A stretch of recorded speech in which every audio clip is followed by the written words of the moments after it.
The story begins with the fact that one day everything changed when monsters poured into our world from mysterious gates. At the same time, some people have surpassed human capabilities with supernatural powers. They became known as hunters, as they risked their lives to fight back against the monsters. The crowd began to worry, for the gates of the dungeon, which was rumored to be a test even for the best, had not yet closed. Suddenly, a man pointed to someone coming out of the gate, and there he was.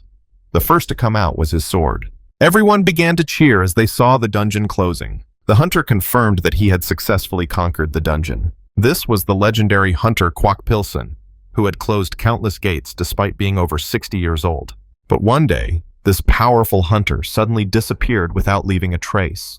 Only tales of his valor. 10 years after his disappearance, the old man claimed to be the legendary hunter. But seeing that the young man didn't believe him, he was particularly annoyed. The nurse turned around and complained to his colleague, saying that this old man thought he was Kwok Pilson. But that's nonsense. A legendary hunter can't be stuck in this nursing home. But his friend suggested that he could be the legendary hunter. The names and ages are the same. As a result, they both speculated that this old man must have been a stand-up comedian in his youth. They then got into a conversation about how they wouldn't have taken the job if they were hunters, and that they should have a drink later. It was at this point that one of them noticed an exhausted man. The medic immediately rushed to check his condition, but was frozen in confusion when a giant ant suddenly appeared in the room. As the creature grabbed the man by the neck, he began to beg for rescue, but the giant insect just chopped off his head. The nurse was horrified as he watched this atrocity and nightmare. The ant then decided to kill another man, but at the same moment, the armed man jumped into the air and plunged his blade into the vile creature's head, leaving the man in complete shock. He was even more surprised when his savior turned out to be Kwok Pilson, who asked him to run faster. The hunter asked the nurse to evacuate everyone as there were many ants, which made the nurse worried about his grandfather's safety as he was going to fight the monsters alone. Kwok Pilson calmed him down by saying that he wouldn't do anything beyond his capabilities. After that, the mocking nurse was convinced it was the real Kwok Pilson and wondered why he was in the nursing home. As the sun began to set, giant insects continued to appear from the portal. Kwok Pilson watched silently, puzzled, how the responsible association missed the appearance of these gates. But suddenly one of the monsters noticed him and let out a loud cry to warn the others. Being discovered, the old man decided to act, shake his bones, so to speak. And so Kwok Pilson lunged at the ants from above, landing and stabbing the first one in the head. Then he noticed another one trying to bite him from behind, and quickly dodged the jaws of death. This enraged Kwok Pilson, and our hero took out 4 ants with one swipe of his kitchen knife, leaving behind a huge plume of awesomeness and aura. Kwok Pilson stood alone amongst the corpses of the giant creatures. After realizing how exhausted he was after killing just a few ants, the man realized that he was really getting old, and wished he was younger.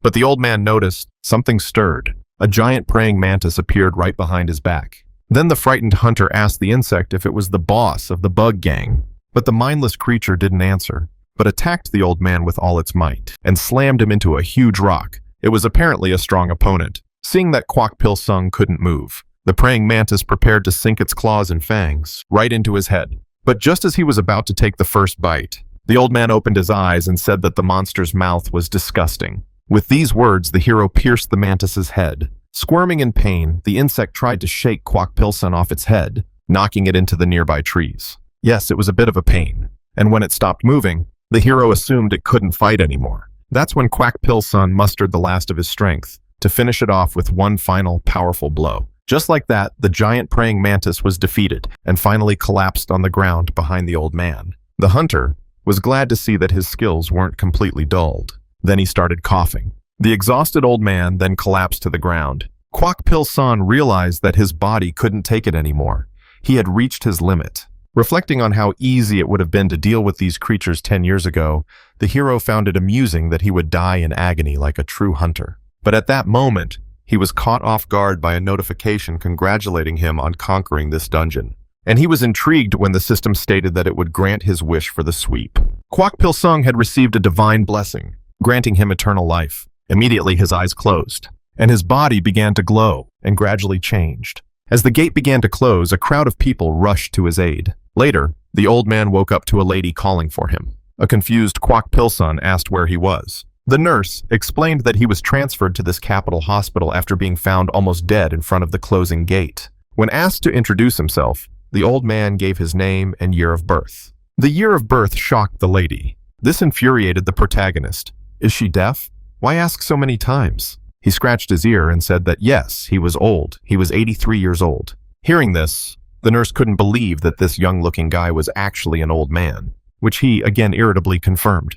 Kwak Pil-san assumed that her reaction was because he looked 60 years old and she had fallen for him.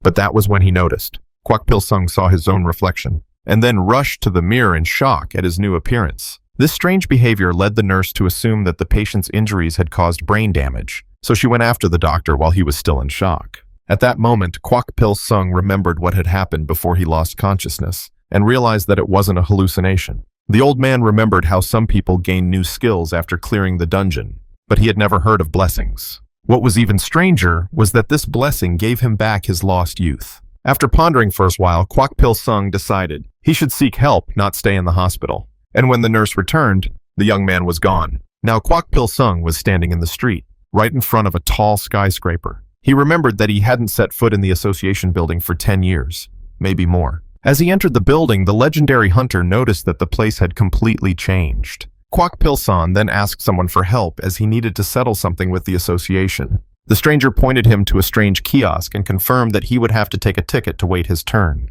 But the 83-year-old man struggled to operate such a device, much to the displeasure of those scowling behind him.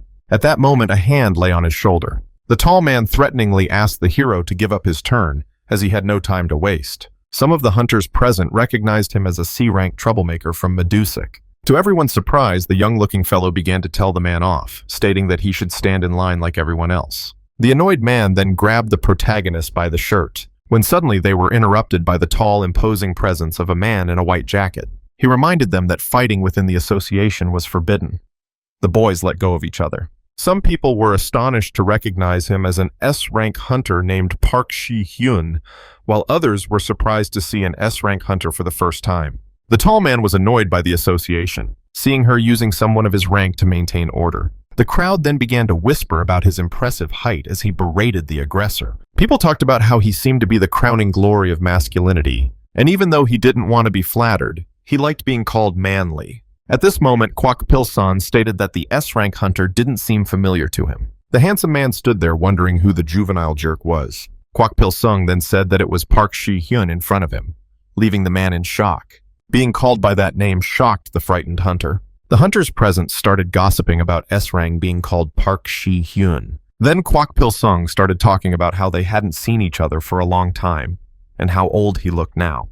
Hunter S-rank started shaking with anger after hearing the crowd gossiping about that name. In fact, after becoming an S-rank hunter 10 years ago, Da-bin decided to take a more serious name, becoming Park Shi-hyun. He was annoyed that this young man called him by his real name. Just as he was about to ask his acquaintance for a favor, he was suddenly grabbed by Park Da-bin's collar, ordering him to introduce himself first. Who is he? How does he know his name? But instead of complying, Kwak Pil-sung pointed out how the hunter had lost his delicacy, before reminding him that they couldn't fight inside the building in front of a huge crowd. Apologizing for his sudden outburst, Park Da-bin suggested we move to a more suitable place, warning our hero not to even think of escaping while his eyes filled with rage, frightening the protagonist very much. Entering a huge empty space, Kwak Pil-sung asked what this place was all about. The S-rank hunter explained that it was a training ground for hunters, then asked our hero to introduce himself and reveal how he knew his real name. The fellow then introduced himself as a legendary hunter, stating that the recent incident had made him regain his youth. However, the tall one was not convinced and assumed that the young man was bullying him, whereupon he claimed to have given him a chance and concentrated mana in his fist to strike. Park Da-bin decided to find out the truth by beating it out of the protagonist, but Kwak Pil-sung dodged the blow and called him crazy for his age. This swiftness left the S-rank hunter in complete shock. The old man explained to the young man that as you get older, you have to get rid of your temper. Park Da-bin then said that the mere sight of his opponent made him even more eager to know his real name, so he decided to get serious. With those words, the S-rank hunter turned himself into a monster, activating the beast skill, which turned him into a werewolf. The monster declared that he wouldn't hold back any longer, and then lunged at our hero, causing him to dodge his attacks once more. Kwak Pil-sung had no choice but to block the impending blow, leaving him shocked by this new power. He then suddenly became wary, when the werewolf said that his next attack would be painful. Park Da-bin then sliced through the air with his claws, striking our hero in several places. sending him flying through the air at high speed, and then slammed him into the wall. The entire room was filled with the dust of the broken wall. Seeing this, the satisfied S-rank hunter realized that he may have gotten carried away. But to his surprise, our smiling hero declared that this conflict could no longer end peacefully. And so, with his foot firmly planted on the ground, the legendary hunter lunged at the monster, who couldn't believe that his S-rank strength couldn't even scratch a young-looking guy. Kwak Pil Sung then claimed that his punch could be a bit stinging, and then punched the hunter in the jaw, throwing him into the air before he finally fell. After a while, the werewolf was still not moving. This made our protagonist worried, suggesting that he might have accidentally killed him. As a 20-year-old, young Pak Da Bin thought that hunters were just super strong barbarians devoid of beauty. When he remembered our old protagonist, checking his condition, sitting on a mountain of giant dead monsters, it struck Da Bin. After all, meeting him made the young man realize something. He remembered this pure and strong power. Back then, the old man had told him that the lad should study and exercise more. Finally, the lad woke up. In front of him was a familiar old man asking how he was doing. He immediately jumped up when he saw the teacher. But in front of him was the same kid who was happy to see him awake. Kwak Pil Sung then began to reprimand the defeated hunter for attacking him like that, claiming that he had taught him the best. After this, Park Da Bin finally realized that the legendary hunter in front of him was indeed a legendary hunter who was annoyed. Soon after, our hero successfully finished recounting the incident and talked about the blessing. According to Da Bin, blessings were abilities that, unlike skills, were activated unnecessarily. Kwak Pil Sung, who was unfamiliar with blessings, noted that Taibin didn't seem to have a deep knowledge of them either. This made the tall hunter apologize for not being able to help the old man. Kwak Pil Sung had to ask Pak Da Bin to put on a shirt, watching the man admire his own body and claim that he had lost his clothes from the skillet. The old man realized that it was not the time to think about his situation, as this world full of gates had become truly strange, and the only thing that mattered was his youth. Out of joy, the S-rank suggested that Kwak Pil Sung return to the association, as many would be thrilled to have him back.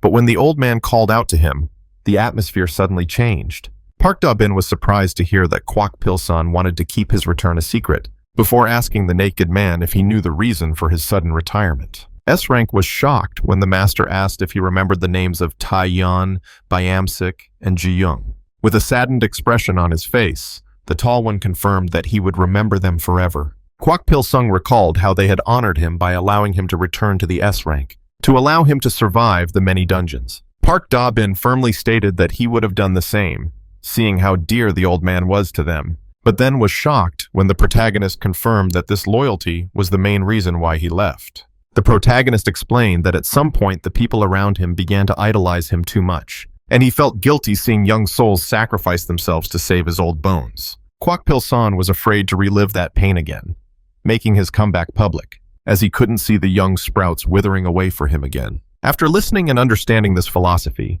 the S-rank hunter decided to keep the old man's return a secret as he wished. When asked about the next step of his plan, the old man confirmed that he was still thinking about it. Park Da Bin then revealed that he wanted to ask him for a favor. Later in the Green Forest, Kwak Pil Sung remembered that the green color of the bracelet indicated a D-rank hunter. He liked this designation as it allowed him to easily determine rank. With these thoughts in mind, he began to remember how he was intrigued by Park Da Bin's request to investigate while participating in a D-rank raid. The hunter had said that the current investigation was making him anxious, so the presence of an experienced hunter would make him feel very reassured. Kwak Pil Sung agreed to help, as the tall one confirmed that he wanted to use his immense power in case things went badly. But just as he began to contemplate a situation that might require his powers, some brute bumped into him. The thug's friend immediately became agitated when the GG said that in such cases you should apologize, then started bragging about his friend's strength, saying he was almost C rank, and that new D ranks like our hero should be afraid of him. The thug was former D-rank hunter Wang Scorpion, the leader of the Scorpion gang, who stated that the young lad should flee. The trio then continued on their way, laughing at the scum behind them. Encountering these three brazen hunters made Kwak Pil Sung think about how there would always be those who judge people by first impressions. The suddenly calm-looking man asked him to ignore the thugs as they were known for picking on newcomers. Our old protagonist was shocked when a man named Kim Cheol Man asked him his name, mistaking him for a student. Upon learning the young-looking guy's name, the man remarked that he must have been named after a legendary hunter. Kim Cheol Man then asked our hero about his age, and he replied that he was 80 years old. But after realizing his reservation, Kwak Pil-sung stated that he was about to turn 18. The protagonist was the same age as Kim's son, and he suggested that the raids were quite lucrative since they involved such young people. When Kim started talking about his gamer son, the GG thought that his son would be in his early 40s by now. It was at this point that a red-haired girl and her silent friend approached the two of them. The redhead introduced herself as 24-year-old hunter Park Ji-hong, and her silent friend introduced herself as Lee Eun-ji.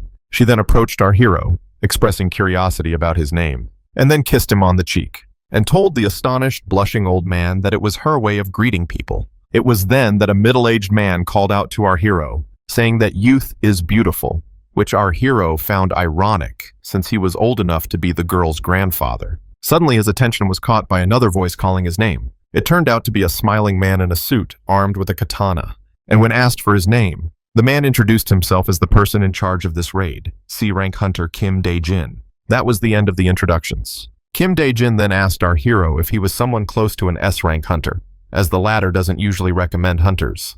Kwak Pil-sung stated that he is a distant relative of Park Da-bin. After that, the C-rank hunter ordered his subordinates to regroup, as he was going to give a briefing before entering the dungeon. Kim Dae-jin introduced himself to the people as the leader of this expedition, and said that most of them were D-rank rookies, and that he believed that their hunter class had great potential for growth. The C-rank hunter even stated that he knew that some of them would be joining him in his rank soon, and explained that although D-rank dungeons weren't deadly, they were hard to predict, so he insisted that everyone must obey him to ensure a fruitful raid. One of the thugs stated that this was an exaggeration since it was only a D-rank dungeon, to which the old man reprimanded him, pointing out that preparation is the key to success, which infuriated the redhead. When suddenly someone stopped them, right a second before the fight. Van Scorpion confirmed that they should go easy on our hero since he had no experience in dungeons, and that more experienced hunters could appreciate the danger. This made the thug and his henchmen look like buffoons in the eyes of the legendary hunter.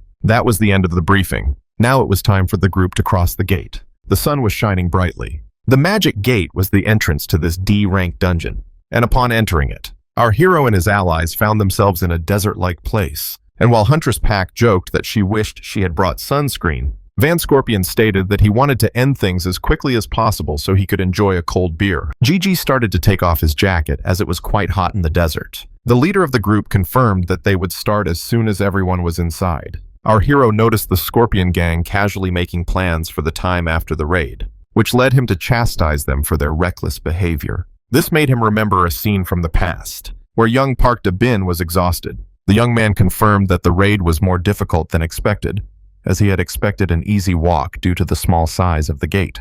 To which the old man replied that this was the reason why they should always be on guard during raids. Kwak Pil-sung, sitting on top of the defeated boss, then told the young man that he should always obey him, which he promised to do. Returning to the present, the hero remembered how everyone used to worry when it came to dungeons, as their difficulty was only judged by the size of the entrance. Now that it was easy to determine the exact complexity of a dungeon, however, the hunters seemed more relaxed. Seeing how the world had changed, the hero decided to ask C-Rang something that piqued his interest. Kwak Pil-sung asked about the difficulty of this class's dungeons, which made the man assume that this was the first dungeon he had entered.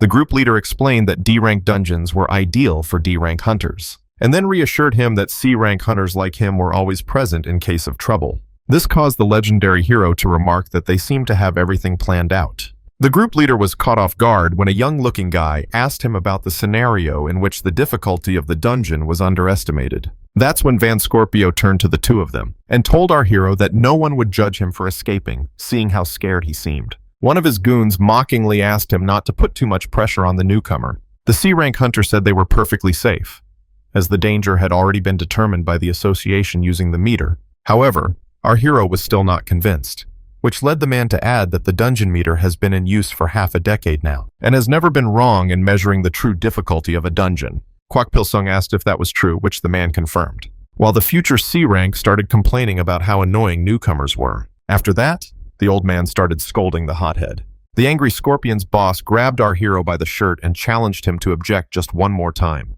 The protagonist advised him to always be careful during a raid. To this, the man laughed out loud, before noting that newcomers should be terrified on their first raid, assuming that was the case with our hero.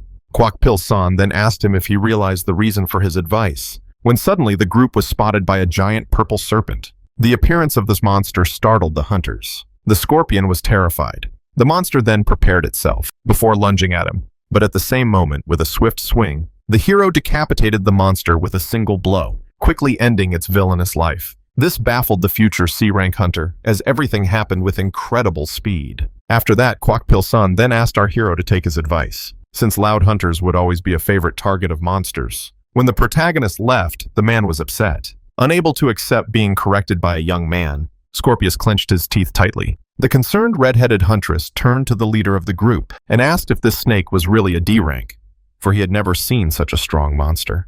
The man found this strange, as D-ranks were usually giant dogs or insects, and seeing that this purple worm was definitely a C-rank, the leader became worried. Meanwhile, in another place inside the desert dungeon, a young woman asked Gil Wu about their next move. He reassured her, stating that patience was the only way to salvation. The young woman suggested asking for help from the adults, but after thinking for a moment, Gil Wu refused, seeing how deadly this dungeon was and that adults couldn't be trusted. As the two of them continued to argue, a purple presence heard them. Then the young hunters heard a terrifying scream, and were startled when they were discovered by a giant serpent. As the beast set its sights on its prey, they were both overcome with fear and terror and let out a loud scream, at the mercy of the hungry monster. Meanwhile, our hero began walking through the hot desert. The leader of the group, who was walking in front, seemed anxious and deep in thought, remembering how the girl described the monster as something above D-rank. Despite his best efforts, it was hard for the man to relax, as the serpent looked like a C-rank monster.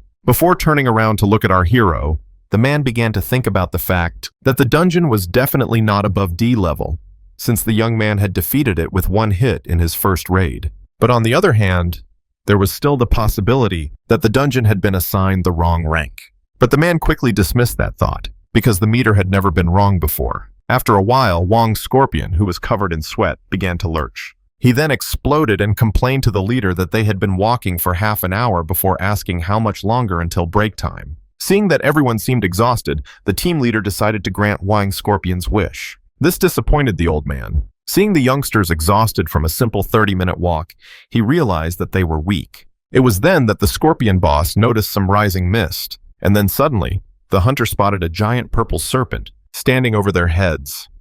Seeing that this serpent seemed more powerful than the first, the frightened group leader asked the men to prepare for battle, assuming it was the boss. The monster then began to approach the hunters. Taking a look at our hero, the future C-rank bare his axe, remembering how the protagonist had embarrassed him earlier. To the leader's surprise, Van Scorpion rushed forward, claiming he could kill this serpent alone. The C-rank tried to warn him of the danger, but Wang Scorpion told the others to admire him while he killed the boss. With those words, he rushed towards the monster, who was curled up and ready to take his life. Immediately, the guy rushed over and hit it with his axe. Wang Scorpion was puzzled to see how insignificant his blow on the snake was. Kwak-pil-sun found the idea of attacking a defending monster completely pathetic, which made him realize how pathetic the hunter's thinking was. After that, the serpent prepared for a counterattack. Seeing this, the man assumed that he had met his doom. But just as the monster began its attack, Van Scorpion found himself rescued by the group leader, who quickly checked his condition. The group leader was relieved to see that his group member was not injured. With those words, he asked his men to stand back, seeing that this powerful monster was, and it was his sole responsibility considering he was the only C-rank present. With that, the man in the suit lunged at the beast, leapt into the air, and struck it with his katana, but then was shocked to see that his sword was as ineffective as Wang Scorpion's axe. Suddenly, someone shouted at him to aim for the serpent's head. This intrigued the hunter, but after locating the spot in question, the man used the monster's body as a springboard to leap into the air and gain altitude for a mighty blow, as he was determined to kill it. After that, the leader of the group was finally able to decapitate the monster with a single blow, and just like that, the giant serpent was defeated, leaving everyone relieved and overjoyed. The GG then approached the victor to check on him, to which the man confirmed that he was unharmed. The group leader then gave the young-looking guy credit for this victory over the boss, as thanks to him, he was able to survive the serpent's attack and kill it with ease. Huntress Pack then asked if this meant the end of the raid, which the group leader assumed it did, but worry filled her eyes. The girl pointed out that nothing out of the ordinary was happening. This made the group leader realize how strange it was, since they should have received a notification after killing the boss. But that's when the man realized in a panic, when from behind the rocks, two more purple creatures appeared from behind the rocks. that against all logic, since this was a D-rank dungeon, the monster that he, as a C-rank, had barely defeated wasn't even the boss. It was then that our hero stated that the explanation was obvious, pointing out that this dungeon was well above D-rank, while the group leader still denied that the association had miscalculated the dungeon's lethality. As he and his men prepared for the upcoming battle, the C-rank hunter could not comprehend this strange situation. Then, the middle-aged man informed the group leader that they had monsters at 6 o'clock. After that, Kim finally accepted the fact that this dungeon was far above the D rank, so he ordered the people to flee the scene, thinking about how many were at risk of dying, so they should run away and call for reinforcements. Looking at the man, a smile appeared on Kwok Pilsung's face, seeing how responsible this young hunter was. Later, further into the wilderness. As they continued walking, Van Scorpion felt himself choking and started yelling at the team leader, rebuking him for running away from the D-rank dungeon despite his rank. The man in the suit said that this dungeon was far above D rank, but the Scorpion boss couldn't believe it, seeing how the dungeon was already D ranked and how our hero easily killed one of his monsters. This caused Kwok Pilsung to reprimand the thug for being loud again, to which the man stated that he wasn't afraid of snakes and that he had just been caught off guard earlier. It was then that an eerie sound from a nearby cave startled him. Everyone became alert, expecting a monster to emerge from the darkness, but the so-called monster was a man asking for help. A girl who didn't look well was in desperate need of help. The redhead rushed over to help her. The girl then begged the hunters to save her friend, leaving the heroine confused. The young lady explained how she and her friend had been attacked by a giant snake, and that he had gotten hurt protecting her, while the team leader questioned the reason for the child's presence inside the dungeon, and so he demanded an explanation, seeing that she wasn't a hunter. The girl explained how someone had offered them a lucrative part-time job where their main task would be to hide their presence inside the dungeon. That's when Scorpius Huang intervened, as he recognized the girl and her friend as infamous tomb raiders, leaving the girl confused. The term also intrigued our hero, so C-Rank explained that it referred to people who illegally infiltrate dungeons to collect rewards. Seeing the youngsters risking their lives in the dungeons, the old protagonist was puzzled. The dimwit then blamed the children for disturbing the dungeon, implying that it was their fault that such strong monsters appeared in this D-rank dungeon. The leader confirmed that they were two different problems, but the man insisted that they were the cause of the anomalies. When asked about the fate of the tomb raiders, the C-rank hunter confirmed that they had to rescue them at all costs. This infuriated the Scorpion boss as he stated that they shouldn't save the children when their own lives were at stake. But before the leader could respond, Kwok Pilsung offered to help the tomb raiders, to which the man in the suit said the risks were too high. However, seeing that they couldn't leave them behind, the GH offered to go alone to appease the terrified hunter. Huang Scorpion stated that he would not resist his choice to walk freely towards his end. With those words, the young-looking fellow instructed the leader to evacuate the dungeon while he rescued the children. Seeing how Kwok Pilsung demonstrated advanced skills and even discovered the weak spot of the serpent, the team leader decided to believe in him. After that, the leader decided to follow the hero's will. Kwok Pilsung then declared that he would carry the injured man. The girl turned to him and anxiously asked if he would really help, to which he confirmed with a reassuring smile that he would save them both. And so the team leader ordered the men to depart. As they left, the Scorpion gang began to mock our hero for rushing into danger. The girl, however, did not seem to share this sentiment, as she was actually worried that he might get hurt. Even though he thought it was an idiotic gamble, the team leader had no choice but to comply, seeing how limited their choices were. Soon after, in the cave where the wounded man was hiding, he began to think about his employers, who had lied to them, but he blamed himself for trusting the adults. The man then argued that his offer was too lucrative, as all they had to do was to hide in a low-risk dungeon and wait to be cleared out to snatch the rewards, but the young man still wasn't convinced.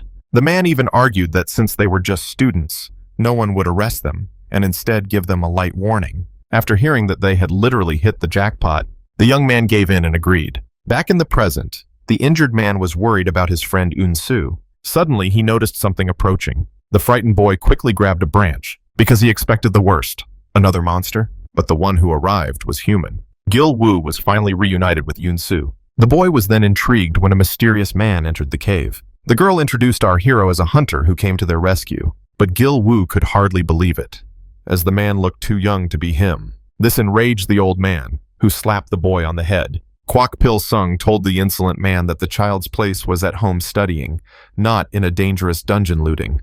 Unsu told him about the flooding in her house, which is why she took the job, as she was desperate for money and shelter. The old man was angered by the actions of the hirers, seeing how they risked ordinary children for easy profit. With these words, Kwok Pil-son suggested that the Tomb Raiders catch up with his group and join him. But that's when a giant purple serpent entered the cave and found them by opening its mouth and releasing some poison on its fangs. This horrified the children. The boy was sure they had managed to get away from him, and seeing that he was too hurt to run, he urged the two of them to run without. But Unsu refused to leave him behind, to which Kwok Pil-sung declared that he wouldn't leave anyone behind. The boy convinced our hero to run away with his girlfriend, to which the old man praised his courage despite his young age. Kwok Pil-son stated that it is the responsibility of adults to take care of children, so he said that he wouldn't leave anyone behind and lunged at the giant monster, while the children watched in amazement. Meanwhile, in a running group, a thug started complaining that they were stuck in a dungeon where they couldn't even fight. The team leader calmed the man down by informing him that the exit was right ahead. He then began to think about Kwok Pil-son, who might have a hard time rescuing the children. This doubt made him question his own decision to trust our hero. Kim Chul-man then began to look around the area for the gate, when he suddenly noticed something surprising. He quickly called for the team leader, because it was about the gate. The exit from the dungeon was disappearing, leaving the hunters in complete shock. Seeing this, Wang Scorpion demanded a plan from the team leader. Kim Dae-jin began to think about the fact that the entrance to the dungeon had appeared 3 days ago, and its disappearance was a sign that the dungeon was about to fail. It seemed to take about 7 days. The man assumed that they would be fine for now. With these thoughts, the leader of the group began to think that the Tomb Raiders were indeed the cause of these strange events, when he was suddenly brought back to reality by the group members demanding a plan. Kim Dae-jin calmed people down by explaining that the exit would reappear after the dungeon was closed, which the Scorpion boss found laughable since there was no way the D-rank hunters could clean up a dungeon that was so superior to their rank. After that, Kim Chul-man realized that failure meant eternal confinement in that dungeon. The group leader explained that the gate would also open when the dungeon closed, which was a risky plan, but perhaps their only way to survive, and then suggested they cool down and calmly assess the situation. It was then that the thug noticed something. The hunters discovered they were surrounded by giant snakes, which terrified them. When the first one lunged at them, the group leader ordered the men to get ready. Kim Dae-jin counted 5 opponents, so he assumed that even the D-ranks would be able to overpower them with a solid plan, aiming for the monsters' heads. With those words, the group leader asked the team to help him, while Scorpion Wang began to fear the worst. After that, Kim Dae-jin rushed towards the giant beasts, so he jumped on the first one and decapitated it with one swing of his blade, when he was suddenly attacked by the second serpent, leaving him no choice but to try and block the attack. It was then that one hunter decided to help him, throwing a fire spell at the monster which even he had to dodge. However, this attack only enraged the beast, which turned on the wizard, to which the swordsman told the creature that this battle was between them, before chopping off its head. With that, the second serpent was defeated. Kim Dae-jin counted the 3 remaining snakes. With this, he was able to defeat the monster, and despite how difficult the task seemed, he was confident that it was possible. Scorpius Wang felt relieved, as these monsters were not as strong as they seemed. But it was then that he noticed a giant 3-headed purple serpent standing right behind him. The group was terrified, assuming it was the final monster, while the team leader linked its shocking appearance to the ongoing anomalies. The serpent hissed with its maw, and after that, the great beast attacked the hunters with its powerful tail. The Scorpion boss found himself facing the monster while his gang members begged him for help. But in the end, the thug decided to run away and abandon his friend. The guy saw the monster coming, but before it could devour him, he was mysteriously hit by a projectile, by none other than Huntress Puck. After that, the girl discovered that she had become the target of the dungeon boss. But in fact, she deliberately played the role of a decoy, to give the C-rank hunter an opportunity to attack. Kim Dae-jin was able to land a clean strike, cutting off another head in his path, optimistically believing that there were only 2 heads left. But that's when something intriguing happened. A fresh wound on the monster quickly healed. To the man's surprise, a new head had just been created. With that, the monster returned to full strength. Yes, full unlock. This made Kim Dae-jin assume that this was the one that would kill him. The monster's weak point was in its head, but he missed. Then he was taken by surprise. A powerful blow from the tail of the 3-headed serpent, slamming him into the wall, and made him cough up blood. The gunslinger was shocked to see the C-rank hunter defeated, when fear suddenly filled her eyes, as the boss monster began aiming at her, causing her to scream in panic. But just as she was about to be devoured, Someone grabbed her, whispered in her ear to hold on tight to him, and led her out of harm's way. The rescuer then began to run away, carrying Huntress Puck. When he checked her condition, the young lady began to blush at the sight of her savior. Finally arriving on the scene, Kwak Pil Sung asked his hard-working ally, Kim Jae-hoon, to let him deal with the three-headed monster. Huntress Park was impressed by our hero, who asked her if she was hurt, but she quickly denied it. That's when our hero was accosted by the beaten team leader, who asked him about the Tomb Raider and why he wasn't with them. Kwak Pil Sung confirmed that the kids were unharmed, before moving on to a more serious problem, stating that the dungeon would go crazy, seeing the boss leave his usual spot and the gate disappear. Kim Jae-hoon apologized to the young-looking guy, saying it was his fault, but the protagonist assured him that it wasn't, because this problem was bigger than the C-rank group leader. Kwak Pil Sung then praised the young one for his efforts and good work. With that, the protagonist and the monster stood face to face. The protagonist stated that it was now his turn to fight, so Kwak Pil Sung lunged at the monster, lunging at the monster with all his might. The hero swiftly dodged the deadly jaws, before chopping off its head, and then calmly landed on the ground. It was then that the C-rank hunter revealed to him the boss's ability to grow heads. The hero was shocked to see it for himself. Kwak Pil Sung scolded the man for not telling him about this annoying ability earlier. This made the girl lose hope and give in to despair. Even the team leader started to think that they were going to die here. That was when Kwak Pil Sung asked them to have faith. Remembering a saying that implies that giving up is only possible when counting cabbages, this saying puzzled the girl with its mediocrity. The team leader agreed with the young-looking guy, as they should all stay optimistic and keep fighting until the end. Kim Jae-hoon announced that he will be helping our hero, who asked him to be careful with his injuries. But the team leader stated that he felt better than ever after being healed by our hero. However, the girl still had her doubts, but decided to help nonetheless. This pleased our hero, and he asked his allies not to give up hope, seeing how a continuous attack would eventually reveal the monster's weakness. With that, Kwak Pil Sung asked his allies to support him, and so the second round began. The purple boss prepared to attack, making the hunters wary. Kwak Pil Sung found himself under the attack of a fiery explosion.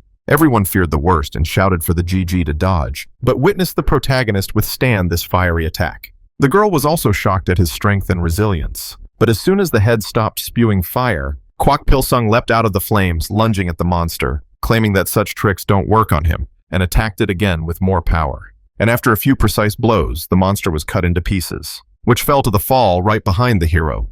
Tough guys don't look at cut dragons. Neither the middle-aged man nor the C-rank leader could believe that this person was a D-rank, seeing how such skills surpassed a D-ranked hunter.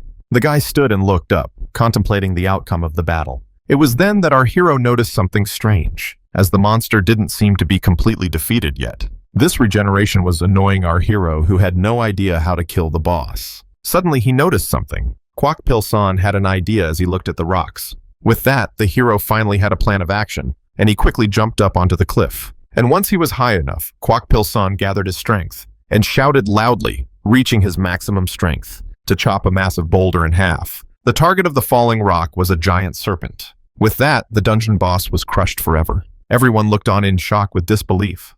Was the monster dead? When suddenly, the group of hunters received a message from the system announcing that the dungeon had been conquered. Huntress Puck couldn't believe it. Everyone was beyond elated at this marvelous victory. The team leader was relieved, because thanks to our hero's intervention, the team had avoided a horrible end. It was then that the dungeon gate appeared again. Kwak Pil Sung decided to ask his group if any of them were injured. The C-ranked hunter confirmed that they were all saved by his intervention. Thinking about the fact that the young-looking guy gave off the same aura as a professional veteran, he continued to admire the prodigy, and the latter stated that they should head home. Later that day at the Blue Sky Hunters Guild, the report was questioned as being delusional, because it clearly stated that a simple D-rank rookie had conquered a dungeon above his rank. This report was presented by C-rank hunter Kim Dae-jin, who confirmed that what he wrote was not a lie, and that they should enroll the young prodigy into the ranks of Blue Sky, seeing how strong he was. But as he continued to explain, the one sitting in the chair urged him to stop, stating that even if the dungeon was above C rank, there was no way such a prodigy could remain unnoticed until now. Kim Dae-jin tried to defend his argument, but the man wouldn't listen, saying that he would act as if the report had never been written. The C-rank hunter had no choice but to agree. After this brief encounter, the man took a deep breath, before taking another deep breath, and exhaled in relief. The S-rank hunter then asked the old man who had been hiding to show himself. Kwak Pil Sung asked if the group leader had left, which Park Da-bin confirmed, saying that his lie was to scare him away. S-rank Hunter then stated that the commotion caused by the protagonist would definitely attract attention. But Kwak Pil-sung stated that he had no choice, as he had only returned to save young lives, which were always at risk. Expressing his bewilderment, S-rank Hunter asked the old man if the report was accurate.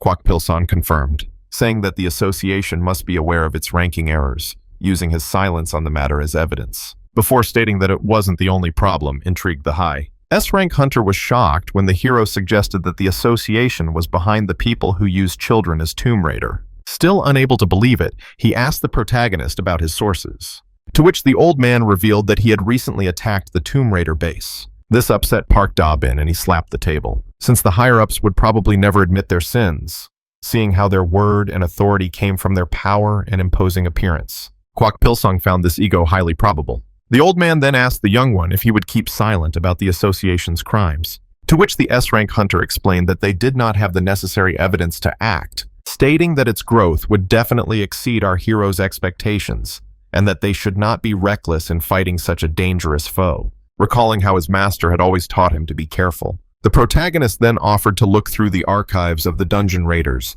but was quickly intrigued when the man stated that it would be impossible. Park Da-bin reminded the old man that he had been assigned a D rank, and reminded him that the records were only available to hunters of C rank or higher. Kwak Pil-sung expressed how tedious the mystery was. However, the S-rank Hunter saw this as the perfect opportunity and held out a piece of paper to our hero. After reading it, the young-looking fellow was shocked. The next day at the Hunters Association, a huge line formed inside the building. The man instructed those taking the promotion exam to quietly line up. Among the participants was a nervous Park Ji-hyun, who was quite anxious because it was her first promotion exam, and she doubted her ability to pass it, but she was convinced that the experience would be worth it. The girl then began to wonder if our hero would also be taking the exam. She then began to fantasize about whether she could pass the exam. What if she fell in love with the guy? But quickly dismissed that thought, finding her own thoughts strange and inappropriate at this time. Suddenly, someone appeared in front of her, stating how many hunters were here. Park Ji-hyun yelled at the man for cutting in line in front of her, and the hunter turned to her to show off his color. This shocked the girl, since red meant he was a B-rank hunter. The man then pointed out that she was still wearing the green bracelet, which meant she was only a Dre D rank. The girl loudly stated that he had no right to cut in line just because he had a higher rank, to which the B-rank hunter said that in their line of work, power determines everything. The man then stated that this was an unchangeable reality. It was then that he noticed that Huntress Pack was his type, which embarrassed her. As he grabbed her shoulder, Red asked Green if she was dating anyone at the moment, when suddenly someone grabbed his wrist. The old man demanded to know the reason for this mess in such a crowded place. The girl was shocked to meet our hero again under such circumstances. This made the B-rank hunter assume that the two of them were already dating, and while Kwak Pil-sung was confused, the girl denied the allegation. It was then that the man noticed that our hero was also wearing a green bracelet, so he tried to assert his superiority by asking the protagonist if he had seen his red badge. Our hero confirmed that he was aware of the man's rank. This infuriated the B-rank hunter, because despite the difference in rank, the young-looking fellow dared to confront him. The hunter tried to free himself, and was completely shocked to see that Kwak Pil-sung was holding him back with only one hand. This made him doubt that our hero was actually a D rank.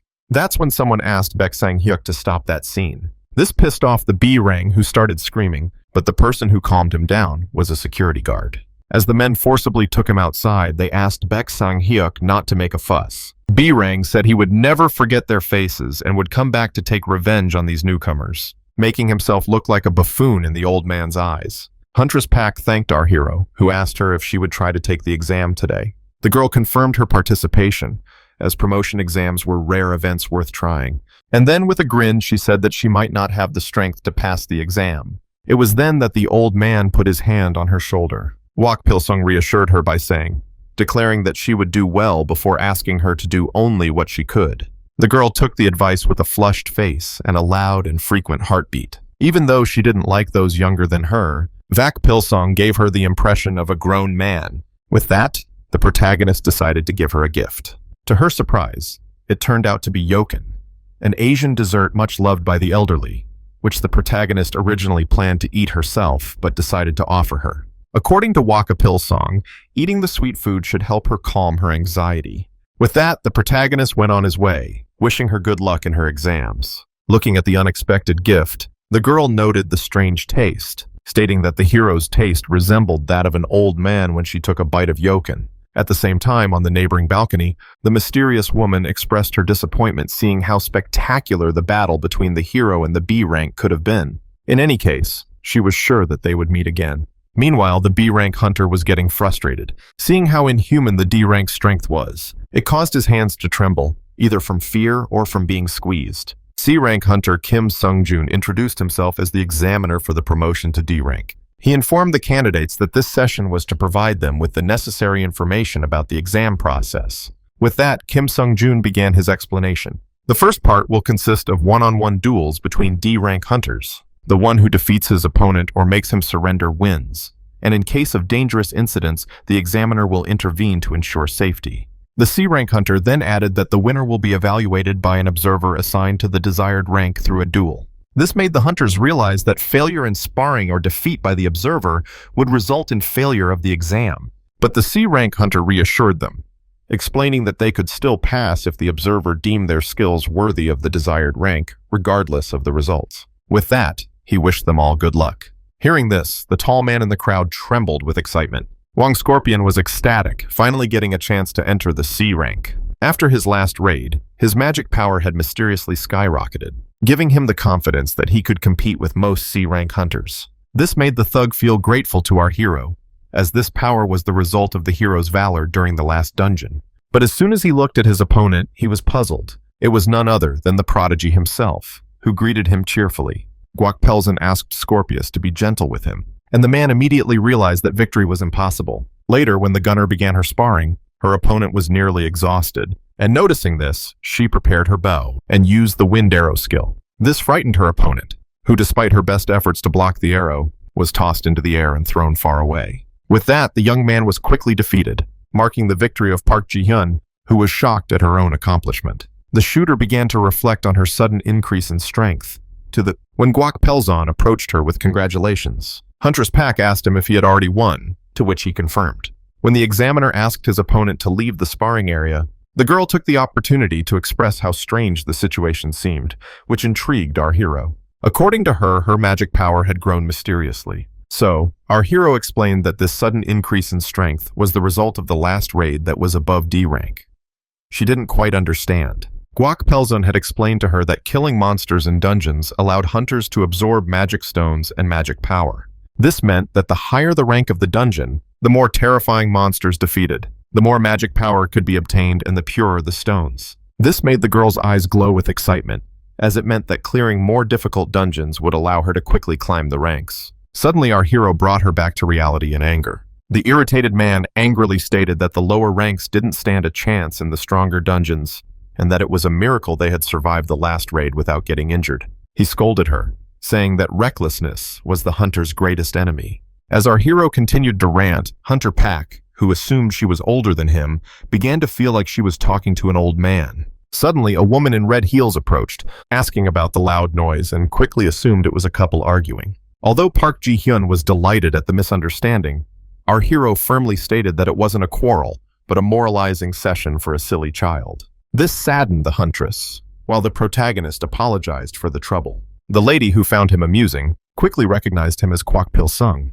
which shocked our hero. It was then that the crowd recognized the lady as Yu Seon-young, an S-ranked hunter, and began to wonder why she was here. The lady then remembered to introduce herself to our hero, stating that she was in charge of organizing this exam. That made Kwak Pil-sung quickly realize that she was from the association, and he asked if she needed anything from him. Yu Seon-young stated that a rumor was spreading about a D-rank rookie who closed the dungeon by himself. That's how cool he is. This caused the crowd to start whispering and wondering if the rumor about Kwak Pil-seon was true or false. This annoyed our hero as he didn't want to attract attention, so he asked S-Rang if she had come to see him. To his surprise, Yu Seon-young did something unexpected by offering him a chance to rise to B rank. She said that if the rumors were true, her offer must sound tempting. And while our indifferent hero quickly declined, the overexcited gunslinger immediately agreed on his behalf. And so, the hunter volunteered to be his opponent, remembering that candidates must fight the B rank to become one themselves. Kwak Pil-sung recognized the man as someone who had been in line earlier. B-rank hunter Hyuk talked about how surprised he was to learn that our protagonist was the rumored prodigy. Upon recognizing this hunter, the crowd started whispering that he was close to A rank and that his presence meant that they didn't want our protagonist to jump ranks. The S-ranked huntress then thanked the man for his generous volunteering, while our hero confirmed that he didn't want to reach B rank yet. But it was then that he noticed. The hunter launched a surprise lunge that he barely dodged. Landing on the ground, Hunter Bakes stated that the guy might have what it takes to enter the B rank, seeing as how he managed to dodge. This annoyed the old man, seeing how extreme the B rank was, testing his skills for a test he didn't want to take. Hearing this, the hunter expressed his disappointment in the candidate for giving up at the very beginning, and said that it wasn't that easy to boost a rank. The B-ranked hunter said that he would do everything he could to prevent the hero from being promoted, even if it means injuring him to the point of insanity or even killing him. Yu Seon-young started thinking about how this man was said to be close to A rank and how he could have been very useful if not for his character. His situation also made her think about the prodigy's reaction. With that, Kwak Pil-san wondered aloud if there was a way to make the B-rank character match his skills, something Hunter Bakes didn't quite understand. He was even more confused and demanded an explanation while our hero continued to think aloud what to do with the asshole. Kwak Pil-san vaguely stated that he was pondering, before firmly confirming that he was trying to think of a way to punish him, which annoyed the hunter. Hearing this, B-Rang was determined to make the protagonist suffer, so he lunged at him with his skill, the Spear of Mana. The guy stood directly in the path of the blow. However, our unflappable hero didn't try to dodge, but instead grabbed the spear to the amazement of its owner. Everyone was shocked to witness this amazing feat. With that, the old man finally made a decision. He now decided to correct the B-rank hunter's behavior by beating him up. Seeing this, everyone fell silent. Hunter Buck couldn't have been more annoyed with this son of a dog, so our hero decided to show him, whether he really overestimated himself or not. It was then that it caught the B-rank's attention. The mere presence of his opponent was huge and terrifying, so he instinctively tried to increase the distance between them, being unable to fully comprehend what he had just felt. Seeing the encounter with this hunter felt like being at the mercy of a beast. It was then that he remembered that an S-ranked hunter was present. Seeing how he was being humiliated by the newcomer, the man decided to use the strength he was saving for his promotion exam by applying 3 physical enhancements to himself. Yu Sung-yeon was happy to finally see him fight at full strength, making her expect great things from him. Seeing that his enhancements would run out in 5 minutes, the B-rank hunter realized that he was competing against time. But just as he was about to fight at full strength, he realized that our hero had already closed the distance and was ready to snap his fingers. The guy was terrified. Kwak Pil-san then stated that only physical punishment is effective against impolite children, before knocking the young one down with a simple slap on the forehead. Bak Sang-hyuk was left in a state of shock and pain, once again unable to comprehend the recent events. But it was then that the hero declared that the punishment wasn't over yet, and sent him flying again with a flick of his fingers, leaving him to fall to the ground. Kwak Pil-sung then asked the young one to simply surrender. But the proud B-Rang was determined to continue, swinging his spear, which the old man easily dodged. This didn't surprise the protagonist, as he expected Hunter Buck to need a longer beating session. It was then that the fight was stopped by S-Rank, who told B-Rank that the outcome of the fight was obvious. But Hunter Back didn't want to accept that, as he was still determined to fight. Yu Seon-young then sighed and stated how unattractive determined men were, before delivering a powerful kick to B-Rang's stomach. S-Rang then asked B-Rang to leave with dignity, seeing how he had put his best foot forward, before turning to Kwak Pil-sung with a cheerful look on her face, and declare that she was sure he had won. He now has B-Rang's status. This unexpected confidence intrigued our hero. How did she know but would win? To which Yu Sung-yeon coquettishly stated that she only chooses the best of men while Huntress looked on in horror. S-Rang then suggested that they continue their conversation in private in her lab. Our hero nonchalantly agreed, and while the S-rank Huntress was satisfied with his answer, the D-rank gunner was filled with rage. After a while, they were already in the lab. Soon after, the lady asked her guest to apologize for the mess in her workplace, and pointed to her small refrigerator and offered him something to drink. She said her favorite drinks were in here, but she wasn't sure if she'd hit the guy's taste. Then Gigi took a sip of his drink. The old man asked the young lady the reason for this private conversation. The S-rank Huntress decided to cut right to the chase, and invited the protagonist to join her in the association, leaving him in complete shock. According to the scientist, the organization is always trying to recruit promising new members. However, our protagonist is confused since this prestigious offer was made to someone who just moved from D rank to B rank, Yu Young confirmed that she had ulterior motives, so she grabbed the cloth on the table and lifted it up,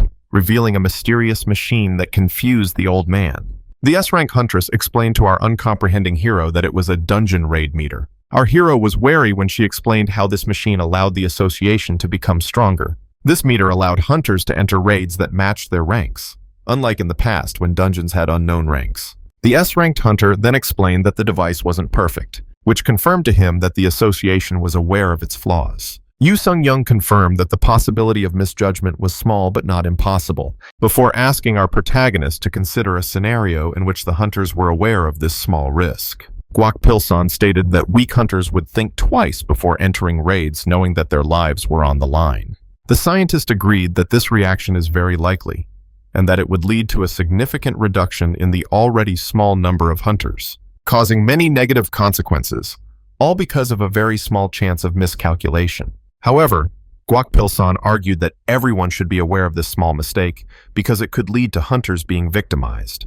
But according to the scientist, the logical choice was to sacrifice a few lives for the good of the many. This response enraged our hero, who said that hunters should only give their lives of their own free will, and that it was wrong to let them die for some unknown reason. Having said this, the scientist realized that her guest had rejected her offer and would not work with them.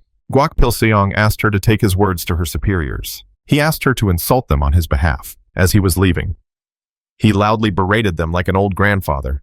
Despite admiring the hunter's courage, the girl had a resolution to show him that righteousness would surely lead to his downfall. Guak Pilson walked out of the building with a haggard expression on his face, thinking about how annoyed his former student would be to hear how his day had gone. That's when the man noticed our hero, intriguing him as he approached.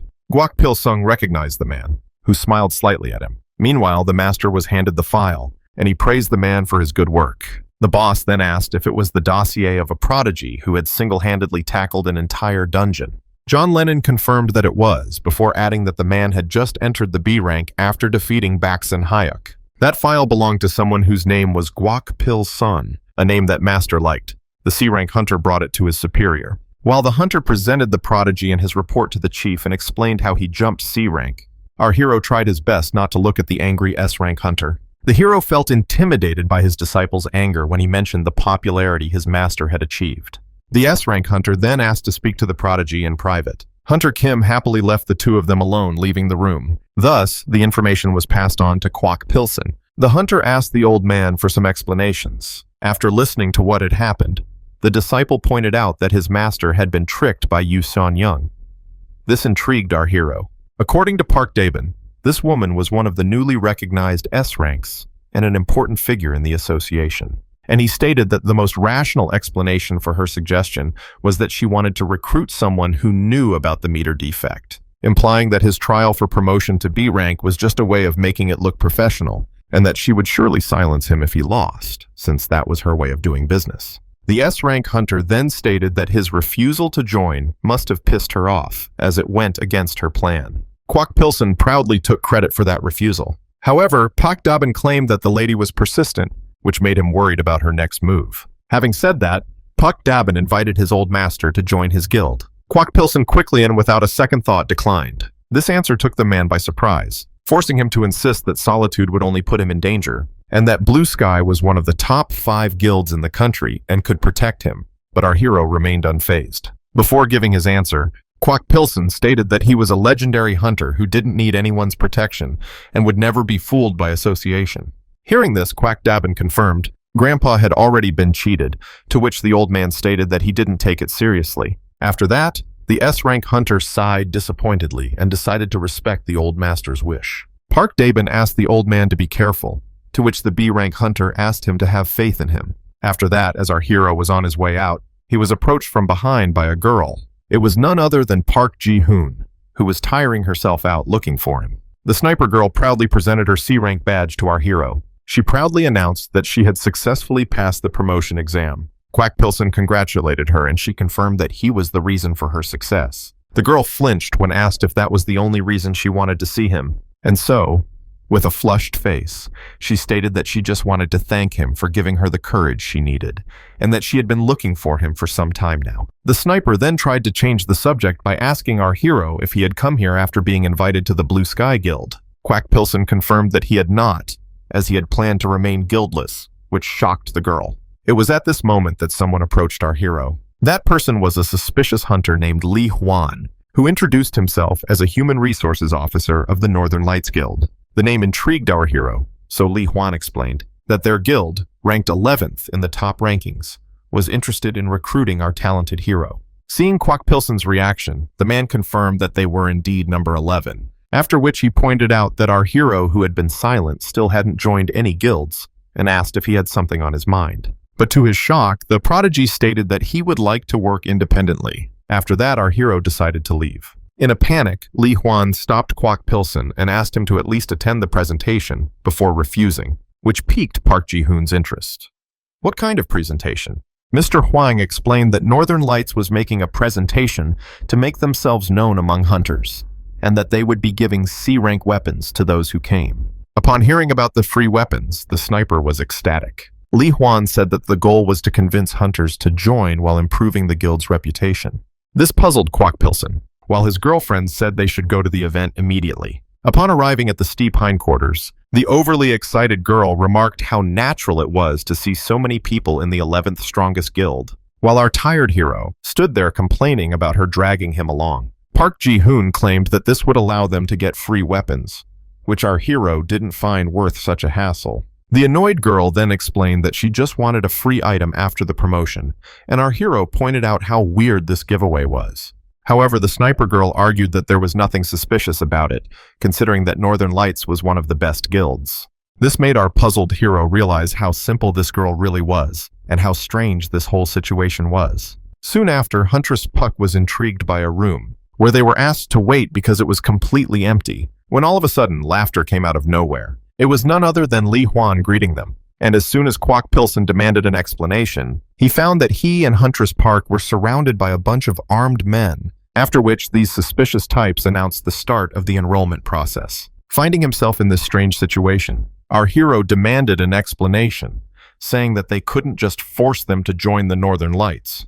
However, Li Huan said that no one would be hurt if the guild applications were signed. Quack Pilson asked what would happen if they refused. Then the suspicious man snapped his fingers and said that things would get very bad while all the newcomers prepared to attack. Li Huan said that she would now show him why he should agree. After that, Huntress Park started to panic, and to the man's surprise, our hero agreed. Quack Pilson said he would sign the paper, and Li Huan was happy with the outcome. Handing over the documents, the guy thought about how after signing the contract, a powerful curse would activate, turning the prodigy into a puppet of Northern Lights.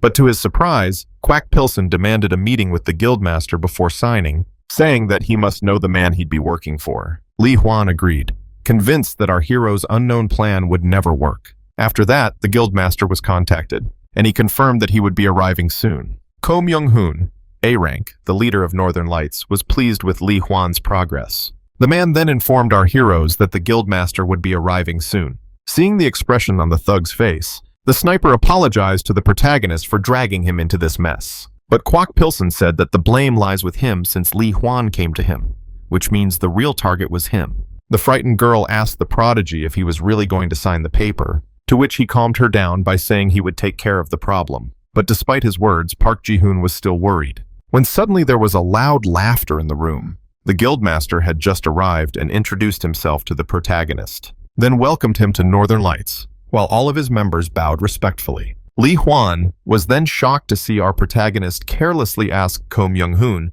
if he was really in charge here, which made him explode with anger and demand respect for his master. But he was stopped. The A-rank hunter said that he wasn't embarrassed by the guy's behavior, and he even liked it, then put his hand on his shoulder and said he had high hopes for our hero. Quack Pilson asked him if he always lies to people like that, to which the guildmaster explained that he only does it for the sake of his guild, which is ranked 11th in the country. He went on to explain that they couldn't go higher because they lacked an S-ranked member, and then pointed out that it was possible that our hero had the potential to become one. That was why he used extreme methods to recruit great talents, stating that their guild would greatly benefit from this prodigy. Having said that, The guildmaster welcomed the young man into their ranks and promised him rewards. Quack Pilson then asked the man if those were his last words, leaving both him and his henchmen in shock. One of the men tried to approach the old man, but GH grabbed his arm and elbowed him in the face. Seeing this strength and speed, everyone was stunned. Li Huan was especially furious. The old man then pointed out that Northern Lights claimed to be one of the best guilds in the country, and yet they forced hunters to join their ranks by force. He pointed to their leader and said they were all just criminals masquerading as hunters. This greatly angered the man with glasses, who was furious at Quack Pilson's righteous behavior. He then decided to teach him humility by attacking the protagonist with his skill, freezing grass. Upon seeing this attack, the protagonist became wary. Li Huan started laughing, stating that freezing is exactly what Quack Pilson deserves. Shocked and wondering what to do quickly, the hero used his magic power to shake off the ice skill, leaving his caster completely baffled. Standing firmly on his feet, the hero lunged at Li Huan, who tried to raise his ice defense in a panic. However, Quack Pilson declared that it was useless, and then delivered a devastating blow to the man, right in the man's face, squeezing him like a piece of paper, causing him to writhing in pain. Just like that, Li Huan was defeated. Even though he wasn't the fighting type, the guildmaster was still shocked to see an A-rank hunter knocked out with a single blow, which meant that the target was hiding his true strength. Irritatedly clucked his tongue. The Northern Radiance leader ordered his men to attack the protagonist. It was then that one of the thugs tried to attack him from behind, but Quack Pilson easily dodged the blade and then struck him from behind and used it as a stepping stone to kick thug number 2 right in the face. Just like that, 2 hunters were incapacitated in an instant. But just then the hero noticed that the leader of the thugs was ready to strike him. And so, dodging the flaming blade, Quack Pilson decided to increase the distance between himself and his enemy. Now armed with a legendary level weapon known as the Fang of the Fire Dragon, the man reprimanded our hero for his behavior. The guildmaster then stated that he was confident of victory now that he had exposed his Fire Dragon Fang.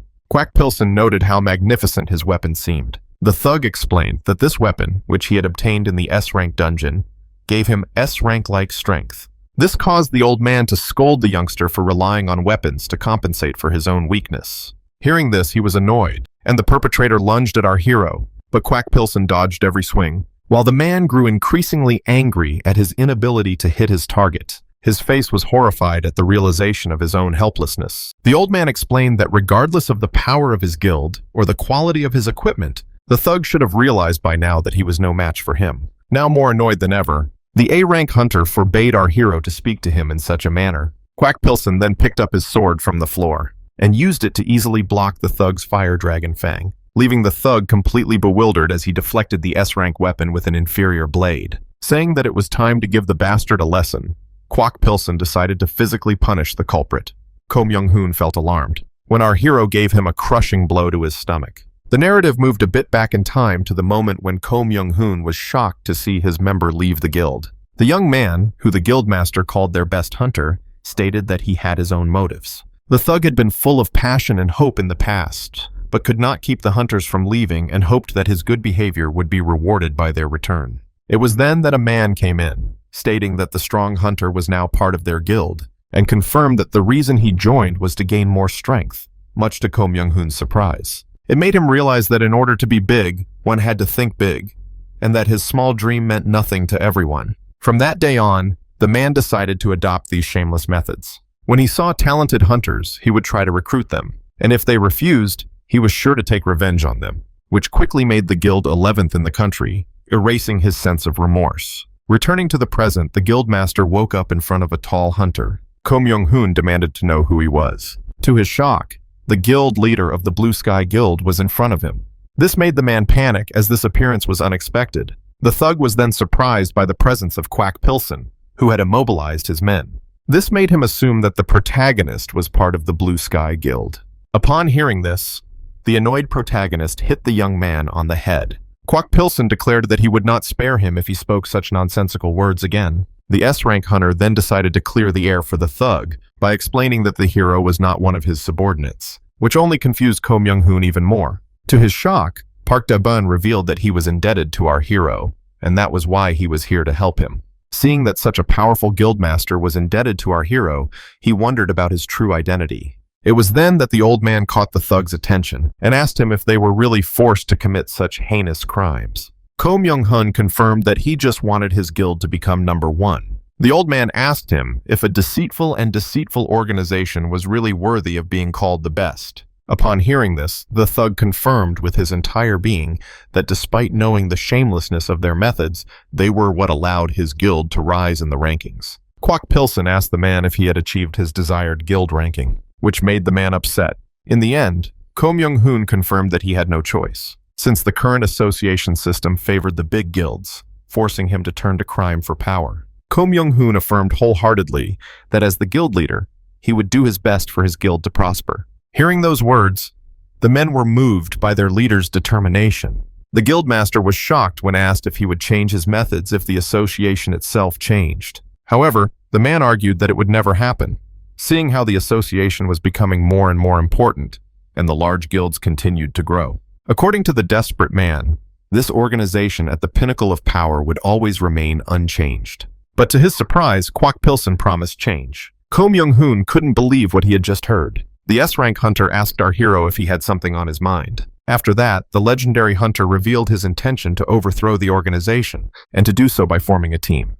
That's how badass he is. Meanwhile, outside the room, Park Ji-hoon was trying her best to overhear them. The sniper was curious about the young man who was so carelessly chatting with one of the leaders of the country's top guilds. By the way, the girl was shocked to see that the previous leader of the group was part of Blue Sky, before noting that he looked like someone with potential, which intrigued the hunter. It was then that our hero and the guildmaster emerged from the room. S-Rang rushed over to our hero, and while the girl questioned him about his true identity, Hunter Kim asked why he hadn't told him about his connection to the boss. While the two were completely focused on the protagonist, the tall one watched silently. A few minutes earlier, the apprentice had asked his old master about the fate of the thugs, and to his great surprise, Kwok Pilsen had pointed out that the men needed a chance to show their true talent, so they should give Ko Myung-hun a chance to prove his worth, saying that perhaps he had never been given such a chance before. According to the old man, the Northern Lights Guildmaster should have learned a lesson from his catch-up. This amused the S-rank hunter, as the Yoke Master hadn't changed even after a decade of separation. That same night in a steep building, someone was working out in the gymnasium. That someone was a huge man, exhausted from his workout. His barbell touched the floor, and then he finally lowered his weights. It was then that the hunter informed his guildmaster that someone from the association had come. This intrigued the muscular man, who began to fear the worst. That's when the man approached him and introduced himself as Yoon Do-kyung, the head of the association's major crimes team. Seo Kwang-ho, who was an S-rank hunter and the leader of the Grizzly Guild, one of the top 10 guilds in the country. Seo Kwang-ho asked the man to get straight to the point, saying that he didn't recall being involved in any recent crimes. To his surprise, the man started talking about Ko Myung-hun, the leader of Northern Lights. That's when the man grabbed his weight and threw it at the visitor, who remained completely unperturbed. Seo Kwang-ho asked Yoon Do-kyung to choose his words carefully before explaining why such a pathetic guildmaster was mentioned. And to his shock, the head of the major crimes team revealed that he had been defeated by a lower-ranked hunter. Guildmaster Grizzly was completely bewildered, and the man said he was now willing to let him explain. As a slight smile appeared on his face, Seo Kwang-ho was eager to hear the whole story. Hunter Kim was now in a difficult position, facing the two-headed Cyclops. Srang rushed at the beast and swiftly struck it with his sword, causing the monster to roar in agony. The hunter then leaped high on the monster's head and tried to cut off its horn, but it had no effect. It made him angry. It was then that our hero shouted to him to only aim at vulnerable spots. Hunter Kim quickly agreed, while our hero couldn't understand how they were in this situation. The S-rank then begged the old man to become his master. This request intrigued our hero. Kim confirmed that after much deliberation, he decided to follow GG to become a capable hunter like him, so he begged to be accepted again. However, our hero deemed it pointless, seeing that the guy was already working under the guildmaster. Then the young man said that Park Daebin was always too busy working, and that he gave full approval for our hero to become his master, leading Kwok Pilsen to think that the whole thing was set up by his former apprentice. The old man then decided to take the hunter under his wing, which made the latter explode with excitement and joy. Returning to the current battle, C-Rank had managed to defeat the two-headed Cyclops. When his master noted his progress, the young man felt grateful. Hunter Kim was happy when the old man stated that at this rate, he would definitely reach B-Rank soon. But while they were engrossed in their little conversation, the other hunters began to complain about the hero's arrogance and that they were the ones doing all the work while he was quietly watching. This caught our hero's attention, as the hunters hinted that it was only luck that helped the protagonist jump the C rank. But just as Hunter Kim was about to defend his master, the old man stopped him. Kwok Pilsen asked him to ignore the gossip of others before declaring that they should leave the newly conquered dungeon. At the same time, a mysterious figure was watching them from afar. As the men were all being released, someone approached our hero. It was a shy-looking boy who asked our hero if he had really jumped C rank. And when asked the reason for his curiosity, the boy asked Kwok Pilsen to take him under his wing, saying he aspired to be as strong as he was. This confused both our hero and his current apprentice. Kwok Pilsen was shocked and asked the boy if he really wanted to have him as a master despite not knowing him, but the boy could hardly answer. Seeing this, the old man tried to chase away the shy boy who didn't even try to resist. Seeing this, our hero doubted the boy's request, since the boy gave in so easily. The boy then stated that he would not blame him if he refused an apprenticeship to someone like him. Such an attitude made our hero angry. It was then that Hunter Kim offered to accept the boy's request, stating that he must have his own reasons for overcoming his anxiety and asking for a master, and that he would be glad to have a sparring partner. But in Kwok Pilsen's opinion, the efforts of both student and teacher were important, and so he couldn't teach someone who didn't even want to be his student. The boy, however, firmly affirmed that he did want to, but his confidence was quickly suppressed by the old man's powerful aura. Hunter Kim then convinced Kwok Pilsen to take the boy under his wing, and when asked about his willingness to help, the C rank stood firm, much to our hero's surprise, and said that the guild spirit that Park Dabin had taught him meant that they should give a chance to anyone who really wanted it. Seeing the spark in his apprentice's eyes, the old master had no choice but to let the young man raid the next dungeon with them. Overwhelmed with gratitude, the young man confirmed that he would do his best. It was then that our hero remembered to ask his name, and the boy introduced himself as Lee Jong-hwan. After introducing himself, the old man stated that he looked forward to working with him. Kim Dae-jun then introduced himself to the other student and stated that they should get to know each other better, considering how much time they would be spending together. The overjoyed boy asked the C-rank hunter to treat him well, and while Hunter Kim asked to be called senior, our hero sighed, deciding to fulfill Lee Jong-hwan's wish if he really wanted to learn. A few days later, in the dungeon, Kwok Pilsen was puzzled by the young man's actions, who just stood there and stared at GG as he yelled at him to get out of the way, before saving him at the last second from being crushed by a giant monster. After a thank you from the shy, protagonist began to get upset, as his student was always distracted seeing how often such incidents happened. The shy one apologized, and the master exploded with anger, seeing that the young man was C rank, but never checked his surroundings before rushing forward, while Kim tried to calm him down. Lee Jong-hwan apologized again, and Kwok Pilsen contemplated his next move on the boy. The man remained depressed and ashamed. As the sun began to set, Lee Jong-hwan found himself face-to-face with a giant golem, so he used magic to strengthen his weapon, to defeat it with a single blow. But it was useless, because the golem didn't care. But just as the monster was about to counterattack, our hero stepped in and cut off the creature's arm. But he didn't stop there, and next he destroyed its core. The young man was again grateful for the rescue. After that, the old man scolded him again, seeing how he blindly attacked instead of finding weaknesses first, which made the young man feel ashamed. And so after venting his anger, our hero left the scene, leaving his student alone with his low self-esteem. His older comrade tried to cheer him up, saying that he would do better in the next raid. But the young man ignored him and stated that he needed to be alone, leaving Hunter Kim to worry about him. As he watched in silence as he walked away, later in the same dungeon, the wall was hit in a fury. Lee Jong-hwan found himself overwhelmed with anger. The young man hated the way he was treated, and as soon as he started to think of giving up, he quickly dismissed the thought as he would only have to endure it for a short while. The young man was determined to keep going. It was then that the Hunter Kim informed him that it was time to leave the dungeon, and after that the boy hurriedly joined them. After that, at the Blue Sky Guild, our hero began to complain about the enormous amount of work he had to do, and he said all this to his annoyed former apprentice. Kwok Dabin then asked the old man about the reason why he was using Blue Sky as a vacation spot. Kwok Pilsen explained that an old man like him, whose friends are either dying or have already passed away,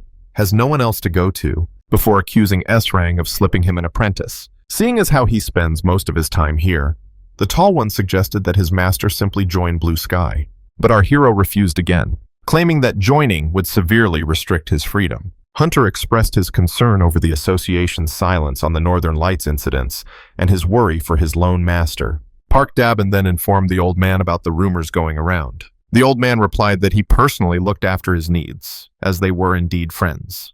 The tall one then clarified, stating that the rumors were true. He and he were in a relationship, as a couple. Upon hearing this, the old man exploded with anger, demanding to know who was behind such ridiculous gossip. According to the man, these rumors were created by his subordinates after they saw how much he cared for him, an outsider. Having said that, the apprentice asked the master to either join them or stop visiting for a while. The annoyed old man started to think that his age had made him an outcast, but Quack Dabbin confirmed that it had nothing to do with that. After that, Quack Pilsen made his choice, and declared that he would never set foot in Blue Sky again.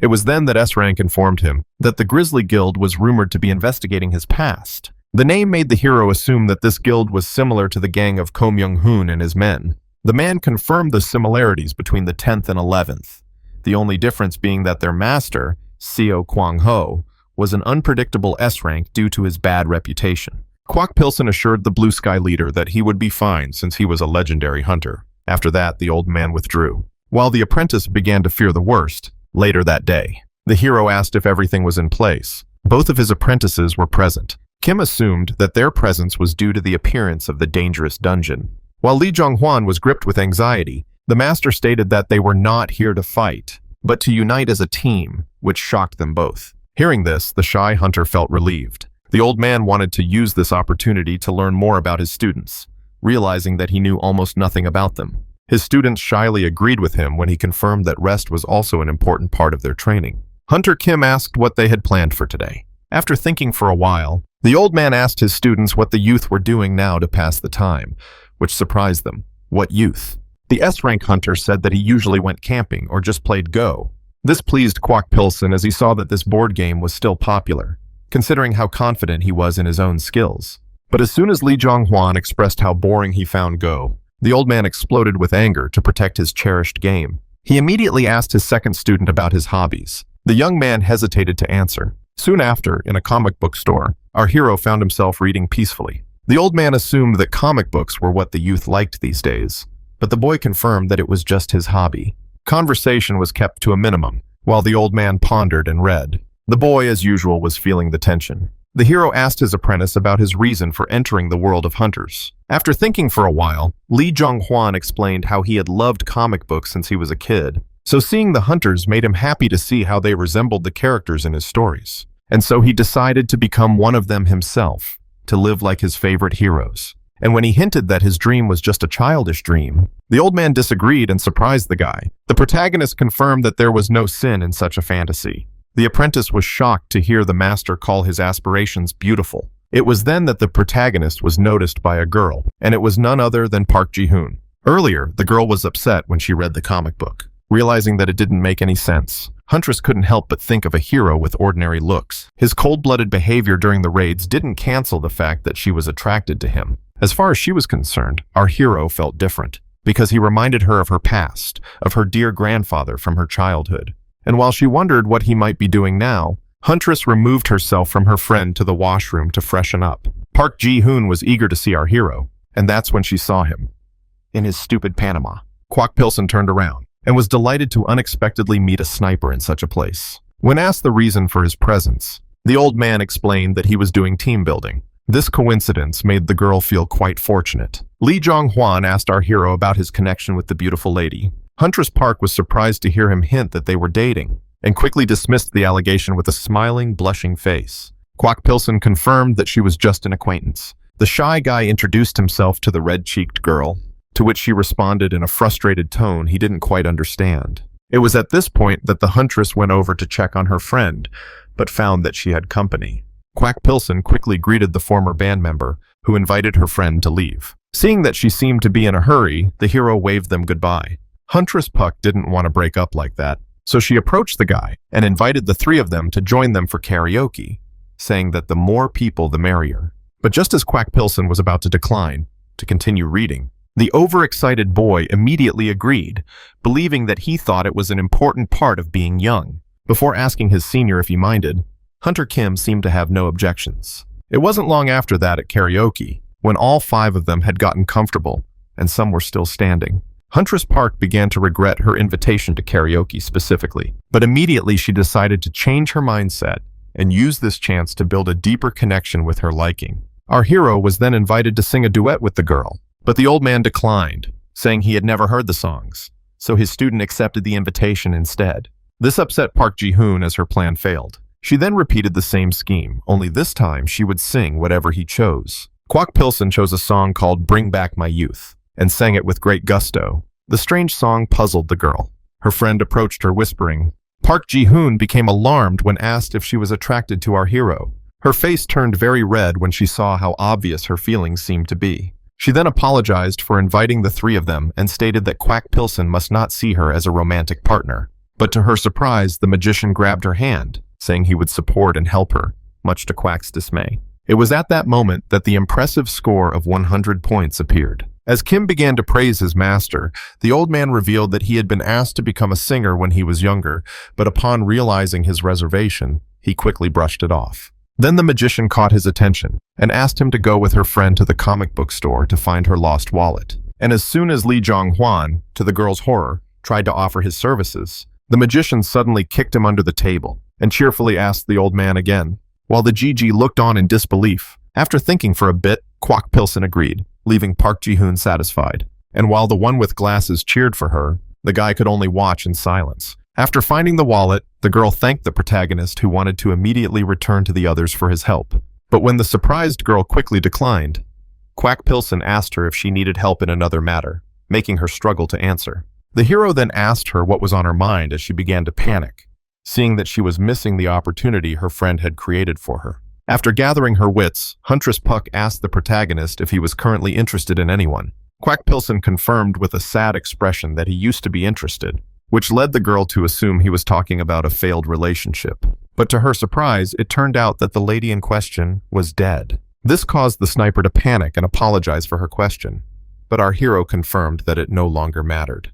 Huntress Pack suggested that this loss was the result of tragedy, which made her think that she must have died during the raid. But in fact, the old man was talking about an elderly woman who had passed away from old age. Kwak Pilsen then related her strange question to his second apprentice, which confused the girl. To her surprise, the master hinted that his apprentice had feelings for her and that they made a pretty good duet at karaoke. This caused the blushing girl to declare that she was interested in someone else, arousing the curiosity of the hero, who asked her if this sympathy was someone he knew. But just as she was about to give an answer, the red-faced girl was overwhelmed with emotion and ran to the restroom. This behavior intrigued the old man, as he just couldn't understand today's youth. Meanwhile, an awkward silence settled in the karaoke room as only the two hunters remained. The girl tried to make small talk by stating that everyone was running late. Hunter Kim noted that his younger companion had been in the restroom too long, which bothered him. But according to the mage, it must be no big deal. She then wondered if her friend was lucky. Meanwhile, said friend seemed surprised when faced with the frozen Jong-hwan. But once she assumed it was a confession and felt as if his heart was about to burst out of his chest. Excitement was replaced by fear as Jong-hwan apologized and an ominous figure suddenly appeared behind her back. Turning around, the sniper, Park Ji-hoon, started screaming, while Lee Jong-hwan watched silently. Seeing how long it was taking, Kwak Pilsen was worried because Hunter Park had gone to the restroom half an hour ago. But then his cell phone rang, and after picking it up and saying hello, the man was shocked when the caller asked him about Huntress Puck. Kwak Pilsen demanded to know who was talking to him.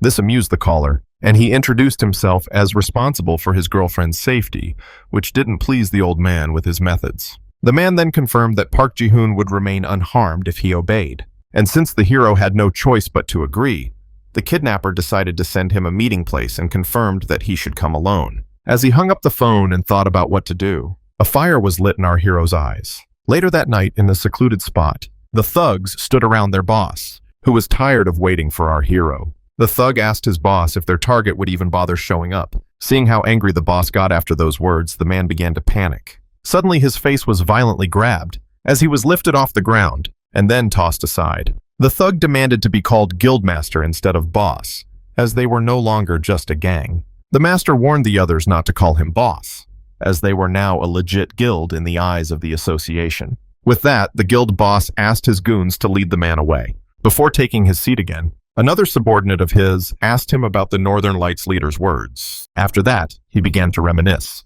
Previously in the Northern Lights Guild, Ko Myung-hoon was intrigued when his men tried to prevent someone from entering. The former gangster had broken into the guildmaster's office, It had been a while since Seo Kwang-ho had met with Ko Myung-hoon, who was unhappy with the presence of this intruder. Boss Grizzly said he came across an interesting rumor, saying that Northern Lights' boss had been defeated by a B rank, much to the surprise of the guildmaster, who remarked that Seo Kwang-ho must have nothing better to do since he had come all this way just to make fun of him. The gangster then revealed that he was only here to learn more about the B rank prodigy. Ko Myung-hoon advised the thug not to mess with the protagonist as a sign of their old friendship. The fact that the A-rank hunter called him a friend intrigued Guildmaster Grizzly, who suddenly burst into laughter, and after a broad smile, he was determined to prove Ko Myung-hoon wrong, making him fear the worst. Returning to the present, the former gangster was snapped out of his musings. It was because of the arrival of our hero. Kwak Pilsen walked inside with an impassive face. Seo Kwang-ho immediately greeted him, noting the long wait he had to endure. The old man asked directly about the young girl's whereabouts, and seeing how eager he was to see her. The gangster reassured him, stating that she was unharmed. It seemed, however, that she had not moved. This alarmed the hero, so he demanded an explanation. Seo Kwang-ho revealed that she had simply fallen asleep after taking the drug they had given her. Kwak Pilsen then demanded the name of the gang and their motives. This made the gangster realize that he hadn't introduced himself yet. So he introduced himself as the leader of the Grizzly Guild, Seo Kwang-ho. That's when our hero remembered. Park Daebin had once mentioned this group. Seo Kwang-ho felt flattered when our hero called him crazy and noted the GG's confidence in coming to meet them alone. However, when the gangster mentioned that it was natural for the legendary hunter, the protagonist was shocked. At the end of the episode, Seo Kwang-ho said that this meant that the Grizzly Guild knew about his real identity. Seo Kwang-ho confirmed that he wouldn't do all that to attract a nameless B rank. Upon revealing the old man, the gangster expressed his amazement to see him looking like a young teenager. Kwak Pilsen was even more surprised when the gangster stated that the association was also aware of his return. Seo Kwang-ho began to reflect on how powerful the hero was in his prime years, remembered how he was rumored to have the potential to lead the association, and suggested that this rumor was the reason why the association hated him. The gangster then revealed that the association had tasked him with eliminating a B-rank hunter, and seeing how strange this seemed, he did a little research that led him to discover the true identity of the young-looking man. After that, Kwak Pilsen assumed that this kidnapping was actually a conspiracy to get him out of the way. But to his surprise, the man extended his hand, and then offered him a partnership.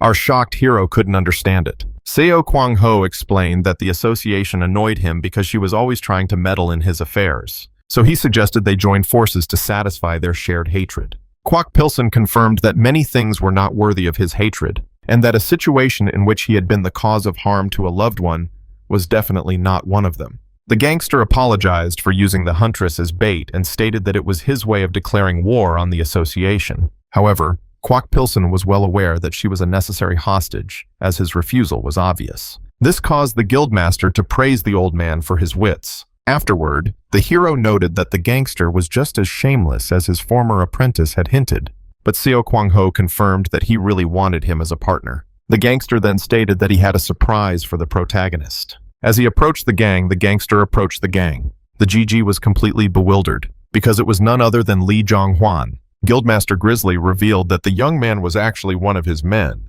after which he mockingly asked Kwak Pilsen his opinion on this little plot twist. The man then demanded that the old man cooperate, or else Park Ji-hoon would get hurt. Kwak Pilsen confirmed that he would hold a grudge forever. Now enraged, the legendary hunter decided to physically punish the guildmaster. So Kwak Pilsen asked the thug to prepare, as our hero was about to rejoin the fight against a host of foes. The grizzly leader was amused that the old man was trying to punish him, noting that he had once been a better hunter. However, according to him, he had become a weakling, who was now only a B rank, which meant he had given up his position. The thug then advised the old man to get ready, as he was going to pay the price for his refusal. After that, Master Grizzly ordered his men to attack, and all the thugs came at the protagonist. But that didn't intimidate Kwak Pilsen, who easily dodged the first attack. Then he noticed a thug aiming at his back, so he quickly dodged his blade, slipped behind his back, and then kicked him right in the face. Just like that, the gang member was defeated in one kick. Then Kwak Pilsen looked at the people around him and asked the Grizzlies if they were done. The people around tensed up. After that, the legendary hunter finally bared his sword, because now he had a chance to counterattack, and did a good stand-up routine. And then our hero lunged at the enemy, immediately targeting the boss. However, Seo Kwang-ho remained unfazed. The thug managed to block the sword, much to our hero's surprise. Seo Kwang-ho informed his target that he was stronger than expected, hinting that his past reputation did give him credit. Pushing away the old man's blade, the thug confirmed that the past would always remain the past. That was why the 80-year-old hunter should just accept his fate and surrender. This caused Quack Pilson to ask the bastard to bite his tireless tongue. After that, the fight continued, and the two exchanged blows at an incredible rate, to the point where the thugs couldn't keep up. The fight was getting more fierce by the minute. Seo Kwang-ho, who admitted that he had underestimated the old man, attributed his incredible strength to his miraculous rejuvenation. Quack Pilson confirmed that his resentment only grew at the sight of those impeccable skills being used in such shameless ways. Gangster stated that he would now start fighting in earnest, when he unleashed his Iron Will fist skill, and aiming directly at the protagonist. Seeing this, his thugs assured that victory was just around the corner. However, our hero was not impressed, as he easily blocked the attack, much to the bewilderment of the Grizzlies. Soon after, the gangster noticed that the old man was attacking him from above. After that, Quack Pilson finally managed to strike the guildmaster, who cried out in pain and stood in front of his opponent, who didn't even seem to be breaking a sweat. Seo Kwang-ho even started coughing up blood. Quack Pilson reprimanded him for his poor command of his own strength despite being called an S rank, and advised him not to rely solely on his skills to attack. This made the young traitor behind remember how the old man had once scolded him for the same reason.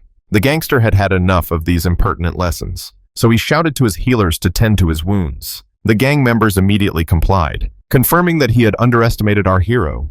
The man was left with no other choice but to admit that the legendary hunter was still feared. Fully healed, the guildmaster offered to continue their fight, and so, having concentrated his magical power and reaching a certain level of power, his face contorted, and the S-rank lunged at our hero, confident that this time the old man wouldn't be able to parry him. However, as Quack Pilson stood unperturbed and enveloped his sword in mana, the boss was completely bewildered, seeing how he easily blocked his powerful onslaught, and how he even managed to throw him back. Seeing that he was outmatched, the thug demanded to know the nature of the skill that had thrown him back. But to his surprise, the old man confirmed that he had only enhanced his sword with magic. Seo Kwang-ho couldn't believe that such a simple skill could produce such firepower, and was only more upset when the protagonist stated that the strength of a skill depended solely on its user. After that, the gangster lunged at him again, but our hero pointed out the sorry state of his blade. Seeing this, the S-rank realized that the legendary hunter had been aiming at his weapon all this time.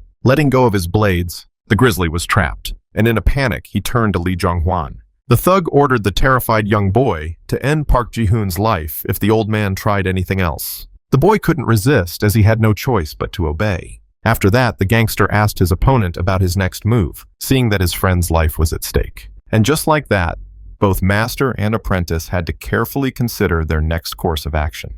When the protagonist found himself in a difficult situation, his adversary demanded that he first let go of his sword to save the huntress Puck. Quack Pilson cast a strange look at his shamed apprentice, and so he dropped his blade, and then asked the S-rank criminal if he was satisfied with that. The man confirmed that this was the level of obedience he expected, and that despite his reluctance to take his life, he would not let the young-looking man get away without a few broken bones as he lunged at him. Seeing this with a calm expression on his face, Quack Pilson quickly kicked the thug in the face with his knee, causing him to scream in pain. The hero then spun through the air, before delivering a powerful kick to the man's stomach, sending him flying through the wall. That's how Seo Kwang-ho suffered some pretty serious injuries, causing him to tell the old man that his threats against the girl were not empty. When Quack Pilson stated how despicable it is for an S-rank to kidnap someone, he confirmed that he wasn't perfect, and ordered Lee Jong-hwan to cut off Huntress Park's hands to prove to the protagonist that their threats weren't a bluff. At first, the young man hesitated, and in the end, he couldn't do it. This infuriated the boss, who again insisted on his order, but he couldn't do it, which left the young man terrified. After that, the boy finally decided to give in to his fear, when he was suddenly approached by his master, who decided to remind him of the dream that had led him to become a hunter, and asked him if a life of forced crime was really what he desired. Hunter Lee began to hesitate, remembering his desire to be like his favorite comic book heroes. Seeing this, the boss became angry, and demanded that he cut off Hunter Park's hands, filling him with fear again. But after gathering his courage, the boy finally decided to drop the knife. This betrayal made S-Rang very angry. After that, Seo Kwang-ho lunged at the boy, when he suddenly spotted the legendary hunter behind him. Quack Pilson slammed the thug's head into the ground with a swift flying kick, leaving him screaming in pain. After that, the guildmaster in front of his subordinates could no longer fight, and he had no choice but to accept Quack Pilsen's victory, stating that he would give him what he wanted in exchange for his life. Thug confirmed that he never intended to take the hero's life. However, Quack Pilsen claimed that Thug would not stop his evil deeds just because he was asked to, seeing that he only responded to physical pain. This merciless sight frightened the Grizzly Guild, with their boss claiming that it wouldn't be necessary since he had already given up. Ignoring his words, Seo Kwang-ho insisted that he was going to let him live.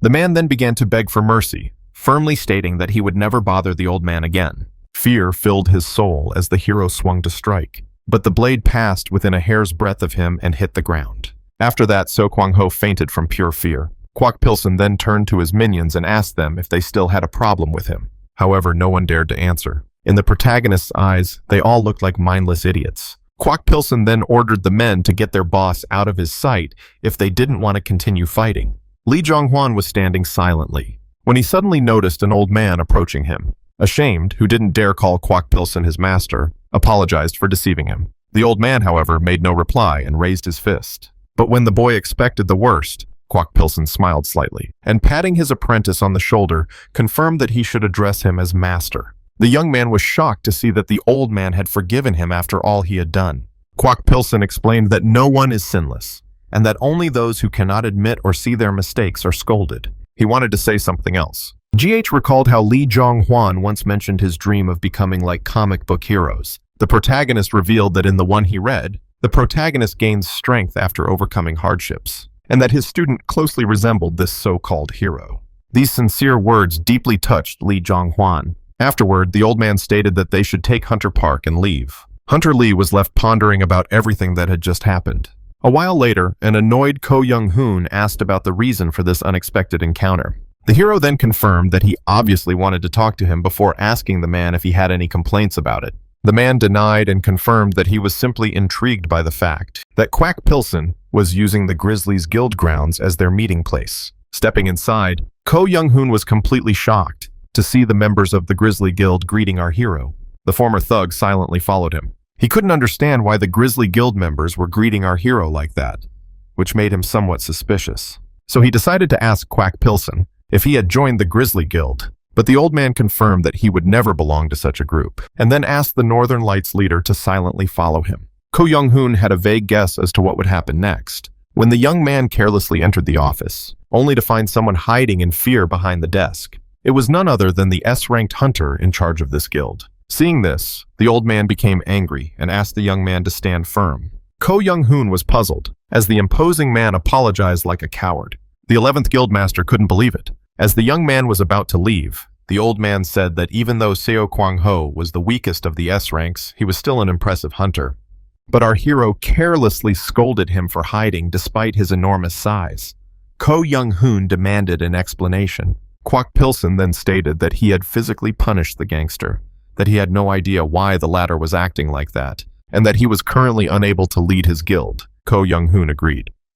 The old man then remembered how the latter had once said that he wanted his guild to rise in the rankings, so he had a proposal for him. The Northern Radiance leader was puzzled when he was asked to absorb the Grizzly Guild. According to our hero, Northern Lights will gain a lot of power from this despite the fact that Seo Kwang-ho is the leader of Grizzly. However, Ko Young-hoon didn't think it was right for his guild to absorb one that was superior to theirs in rank, which the protagonist found ironic considering how he had forced hunters to join the guild by force not too long ago, then turned to the current leader and asked if he had any objections. A startled S-rank confirmed that he had no problem with the takeover and was even willing to leave the hunting world if need be. However, Quack Pilsen said that he should stay as the guild needed S-rank members, to which the latter quickly agreed. The gangster looked pitiful in Ko Young-hoon's eyes. After receiving the current master's consent, the man was asked about his own decision. Ko Young-hoon was curious as to why he was chosen despite the past disagreements between them. Our hero then recalled that he was building a team to overthrow the association. Quack Pilsen revealed that he would start by forcing the 11th guild to absorb the 10th guild and turn them into the 1st guild. This shocked the man. The old man then reminded him that his dream was to create a better guild. After that, Ko Young-hoon assumed that the protagonist was asking him to become his servant. However, our hero explained that this was not the case, as he just wanted to help. Ko Young-hoon found this ridiculous offer quite tempting, so he made his choice. The Northern Lights leader agreed to absorb the Grizzly Guild, which pleased the old man. It was at this moment that a man burst into the room to report an urgent matter. According to him, the association's envoy had returned to see Seo Kwang-ho. This intrigued our hero. It was then that the door opened. After checking out the guildmaster, Yoon Do-kyung apologized for his sudden visit.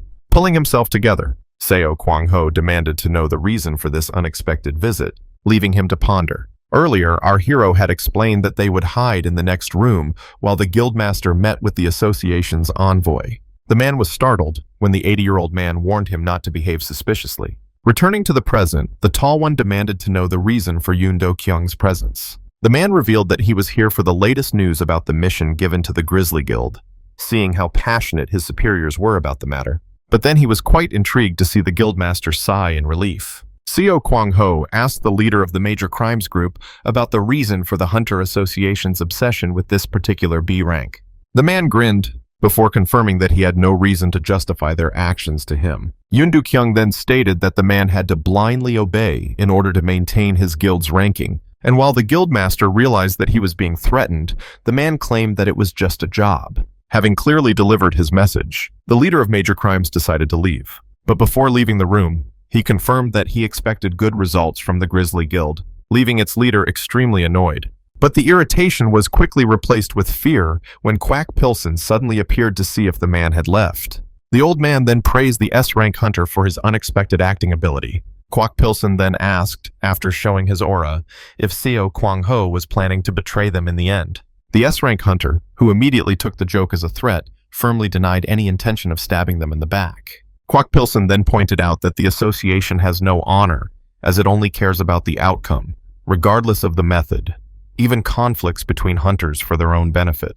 It made him realize that the organization that once protected the Hunter Association would never be able to protect the hunters themselves now for profit.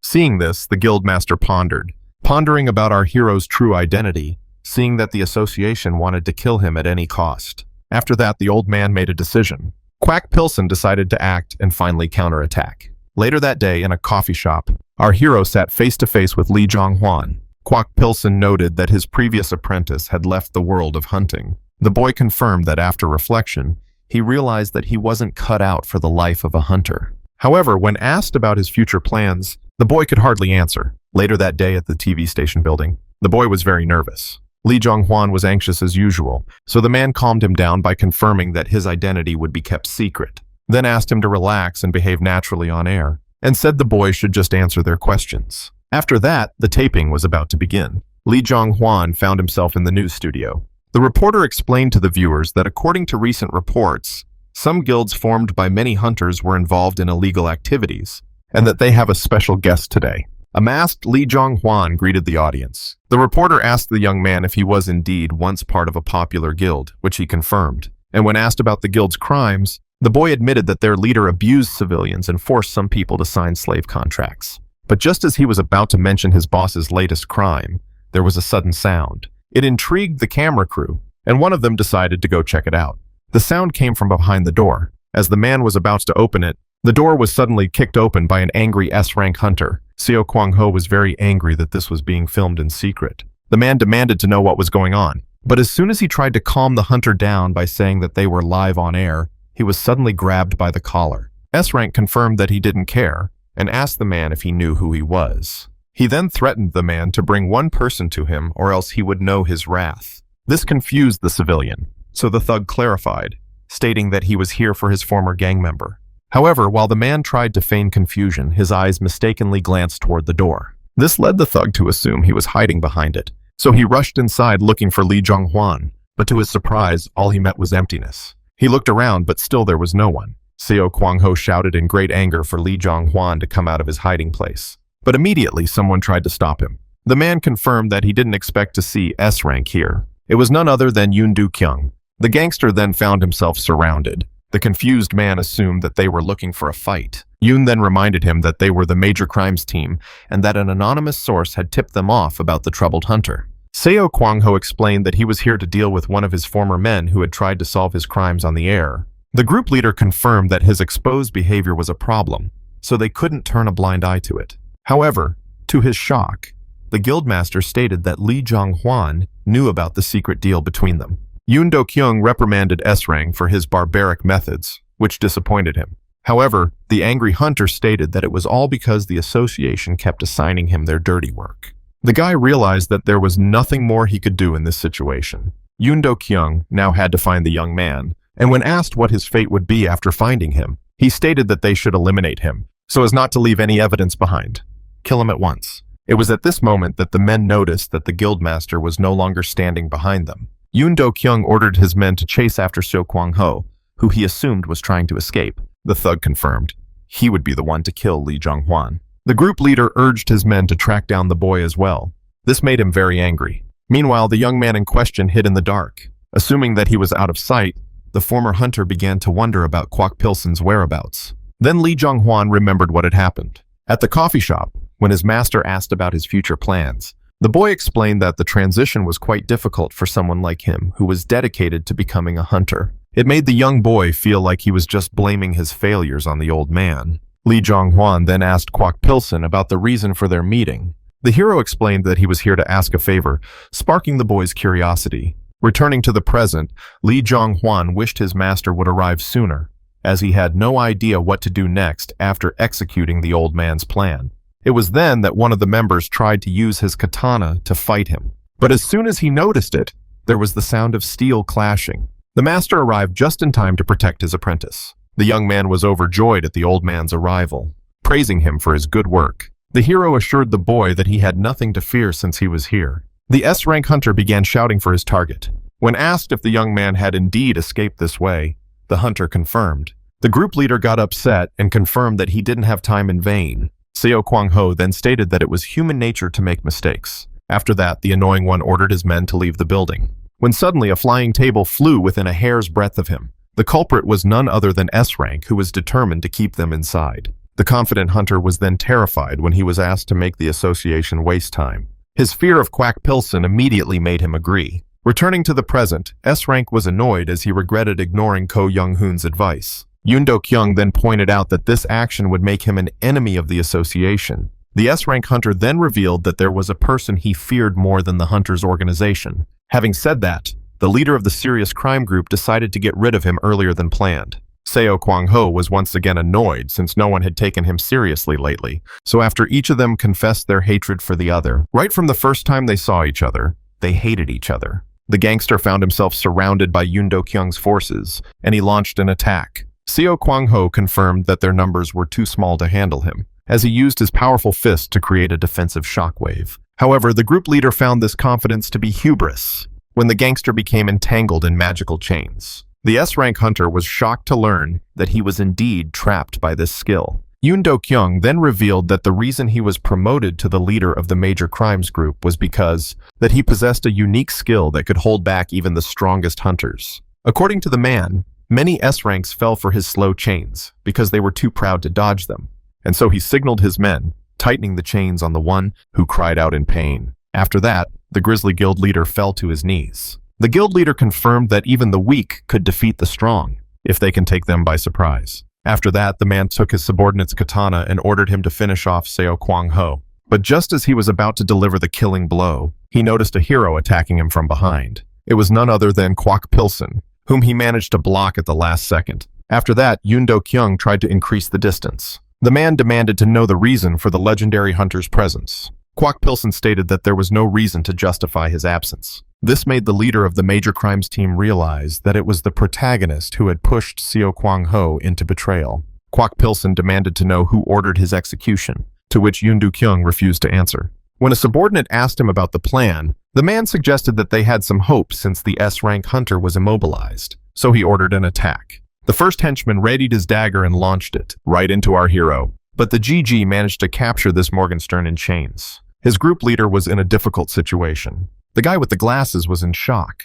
He pulled the bastard to him and met him with a nice knee to the face. Now it was time for the ones that were left. The bastard started shouting to his men to treat the enemy as S-ranks. All the men rushed at the protagonist, but Kwak Pilson remained sealed, bursting through them, leaving a trail of aura and blood behind him. Finally, he came to a stop. None of the men could even scratch the legendary hunter. The scene changed. At the Hunters Association meeting, the topic of discussion was announced: Hunter Kwak Pilson. A leaked conversation between Quack Pilsen and the head of the Major Crimes Unit excited the public. The association decided to portray the incident as Commander Yoon's personal mistake. S-rank huntress Yoo So-young grudgingly recalled the trouble Yoon had caused. The diplomat opposite her questioned the credibility of the information about Quack Pilsen's sudden rejuvenation. The girl confirmed the investigation data despite the unusual situation. Old diplomats immediately recognized Quack Pilsen's ability to rejuvenate as extremely interesting. S-rank remarked that even he was envious of such a mysterious and valuable ability. Yoo So-young watched with disdain as the elders greedily coveted their lost youth. Someone suddenly asked loudly about some huge freak. The information about Seo Guangzhou crossing over to Quack Pilsen's side was confirmed. The old man irritably noted Seo Guangzhou's tendency to cause trouble, regretted the late neutralization of Seo Guangzhou, and questioned the reasons for Quack Pilsen's anonymity. Concerns were expressed about Quack Pilsen's possible return to erratic behavior. A decision was made to expedite finding out the motives behind Quack Pilsen's sudden activity. Someone asked, why did he live so quietly for so many years and then become a star all at once? It was suggested that the rejuvenation caused an uncontrollable surge of strength in the hunter. Suddenly, the girl had a serious question, and she inquired about Quack Pilsen's potential bid to head the association. The counselor pressed the association president to deal with the threat immediately. All members turned to Association President Lim Tawan for a final decision on the situation. He remained silent. Lim Tawan urged caution as everyone's attention was directed to the situation, and to meticulously study Quack Pilsen's plans before acting. The meeting agreed to follow the instructions of the association president. The girl reminded that the president knows Quack Pilsen best because of their past work together. Suddenly, a tense silence hung in the meeting room. The president was silently and quietly looking around at everyone around him. The girl was smiling, happy with the impression she had made, and Lim was quietly and calculatingly pondering the situation. The matter came to the Blue Sky Guild. The guild representative Chang Cheon reported the association's plans to blame it on Commander Yoon. The old man sharply condemned the association's actions, calling them shameless. There was a suggestion from the hunter to immediately reveal Quack Pilsen's identity and the truth of the incident. The old man sat and thought a little about his proposal. Quack Pilsen rejected the idea, stating the futility of revealing the identity of the forgotten hunter. The associate insisted that Quack Pilsen was no ordinary hunter and that the association controlled the media.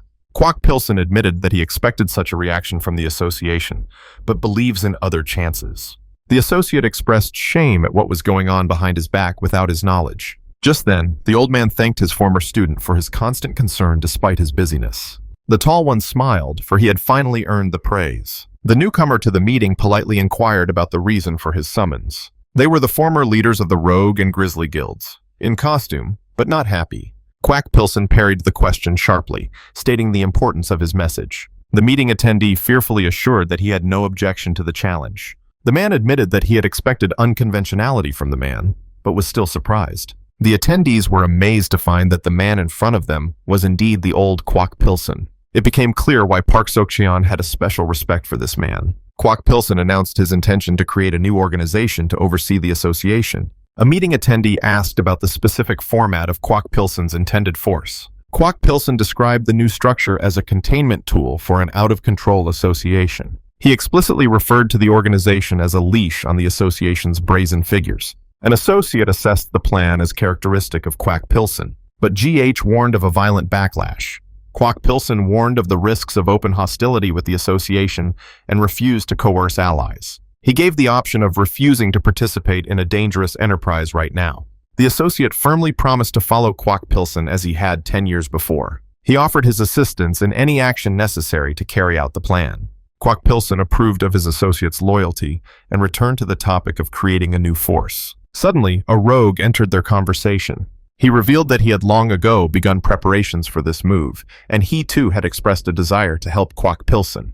The former Grizzly leader stated his long-standing disgrace in the association and the need for cautious action. There was a question about the specific next steps of Quack Pilsen's plan. It was now time for the first step of the plan to be explained. GH pointed his finger at the full-figured thug, and then Quack Pilsen transparently hinted at the temporary use of a certain man for his own purposes. The boar was shocked that it was him. The scene shifted, an ordinary field. Suddenly, a portal opened. Some gawker had already discovered it, and stood there wondering what it was. In another location, a villager warned the headman about the danger of an uncontrolled gate. The headman was puzzled by the lack of hunters a week after the gate appeared. It was explained to him that low-ranking gates in the hinterland do not attract hunters due to lack of profit. The headman whispered quietly to himself, "Oh shit." Suddenly, a resident came running up to them, relieved to hear the news that the hunters from Seoul had arrived.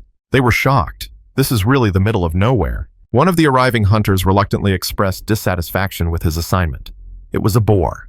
His partner made a remark about the need to hide his displeasure and keep his expression. The collective farmers looked at this and were shocked. What kind of moralizing was going on here? The boar coughed before speaking. In the back of his mind, he was cursing all of this. After all, now he has to embarrass himself here. His superhero costume a ribbon, he now stood there like a good guy calming down the residents. The scene changed to a beautiful landscape. People were discussing the rumors. There was a question about a rumor about an S-rank clearing unprofitable dungeons. Clarification that it was about forgotten dungeons with no financial gain. They probably know this guy. Puzzlement is expressed as to who would even engage in such activity. A name is given, S-rank Seo Guangho. The listener is shocked at his volunteerism. Seo Guangho theatrically announced the protection of citizens while hiding his irritation. A child questioned the S-rank status of a man in the outback. The children openly accused the hunter of lying, not believing his ranking. Seo Guangho exploded with anger over the child's disobedience. But he was immediately besieged by GG, who ordered him to follow himself. For now, they were going to the B-ranked dungeon, ignoring the displeasure. And in a moment, they were already face-to-face with the new portal. The GG checked the group's readiness to enter the dungeon. C-rank hunter Kim expressed doubts about his participation in the B-rank dungeon. Clarification. We are talking about Hunter Kim Taejung. We went back to the guild office to see the tall one. Kua confirmed his intention to take Taejun with him. They need to go on raids. He justified the decision with the potential of the C-rank despite the current level. Again, he requested permission to train Daejun during the raids. The fellow is confident that Daejun will accept mentoring. The fellow confirmed the recruitment and has now set the record straight. Kim is coming with him. The associate agreed, expressing surprise at the mentor's personality. He acknowledged the shock of GH's disclosure of his master. Seo Guangho warned Daejun, "If you interfere, I will leave you to your fate." GG reacted sharply to a disapproving look from one of his mentees. Kwok threatened to hold Seo responsible for Taejun's safety. Hunter resented the need for raids in the rural wilderness. He was supported by his partner, perplexed by the choice of unprofitable dungeons. Kwok reminded him that this was an attempt to rectify their terrible reputation. He reasoned that the association would not forgive a bad image with the populace. His partner skeptically remarked that no one would notice their efforts. The fellow admitted that change takes time, but insisted on action. He emphasized the importance of helping those who had not received support from others. Hunter assumed that the locals would remember their help. But the guy was still thinking about the disadvantage, and the GH ordered him to shut up and work. GH gave the command to start the raid in the dungeon, and now the raid was officially announced to start. They began to enter the portal, and in a couple of seconds they were already in the jungle, and they were walking through a dense forest. Seo Guangho suddenly noticed something and looked up, and in front of him he saw an angry and rabid monkey, which was already ready to attack. So the boy drew his blades, and he rushed towards them himself, and then he chopped all the other pieces in the air. Kim was shocked by this, so he asked his mentee why he was so distracted. He confessed that he was pondering the power of an S-rank hunter. Kwok told him to learn by observing, recognizing his skills despite his temper. Seo stood and listened to this. He was hurt and angry. He demanded help in battle, resenting the team's inaction. Seo Guangho accused the group of being the only one fighting in the dungeon. Taejun inquired about Seo Guangho and Kwok's relationship. Seo Guangho explained that the latter was being punished for making a serious mistake in front of him. He clarified that forgiveness depended on the future actions of the guilty party. Seo Guangho pondered in despair about how his life had turned out. The scene changed. Someone was standing and sweat was pouring off his face in streams. It was Taejun, who recognized the difficulty of fighting B-rank monsters for his level. Kwok noted that the apprentice had exceeded expectations and was close to B-rank level. Seo indignantly distracted them from their praise, pointing to the mountain of monkey corpses and reminding them of his primary role in the battle. GG sharply condemned Seo's comparison to Daejun, calling it a subordinate's duty. Suddenly, a loud sound distracted them all, for from somewhere a large monkey was already climbing, which was very huge and had the tongue of a snake. The guys were shocked. The discovery of the dungeon boss caused them to prepare for the final battle. The monkey immediately rushed to attack, but still sat firmly on the branch, and then threw some kind of weapon or thing at the protagonists. And that throw would be deadly. Immediately, the protagonist instructed Seo to deliver a finishing blow to the target. The apprentice remarked sarcastically about the excessive strain from his mentor. He promised to quickly remove the threat for a speedy exit, but suddenly stopped in front of the monkey and its tail. He was shocked. So much traveled for nothing? Seo had activated his best abilities, and now his aura had captured even the monkey. And also the guy managed to slash it a bit. The monster immediately roared in pain. Seo Guangho jumped higher and was ready to throw a couple more punches. In flight, he coldly urged the monster to surrender without resistance. The snake monkey's face was dumbfounded. He gave a couple slashes with his swords again, and he succeeded. The instant defeat of the S-rank boss shocked the watching hunters. Kim marveled at his strength. Kwok inquired about the usefulness of the demonstration to Daejung. The man admitted that the speed of the attack interfered with analyzing the technique. Seo Guangho reassured his student, promising future opportunities to study the techniques. Seo again resented his constant role as the primary enforcer of difficult tasks. There was a question about the delayed system notification of dungeon clearing. The lack of change after defeating the boss was perplexing and disturbing. They turned around and found something. The discovery of the anomaly raised questions about the nature of the unidentified object. The protagonist had a hunch about the appearance of a gate within the current gate. Kim and the GH were shocked. The team stated complete unfamiliarity with the observed phenomenon. It became clear that the anomaly was not an exit from the dungeon. Kwok ordered Taejun to retreat the previous way. He announced to further investigate the gate with Seo, and despite Taejun's objections, he ordered him to stay where he was.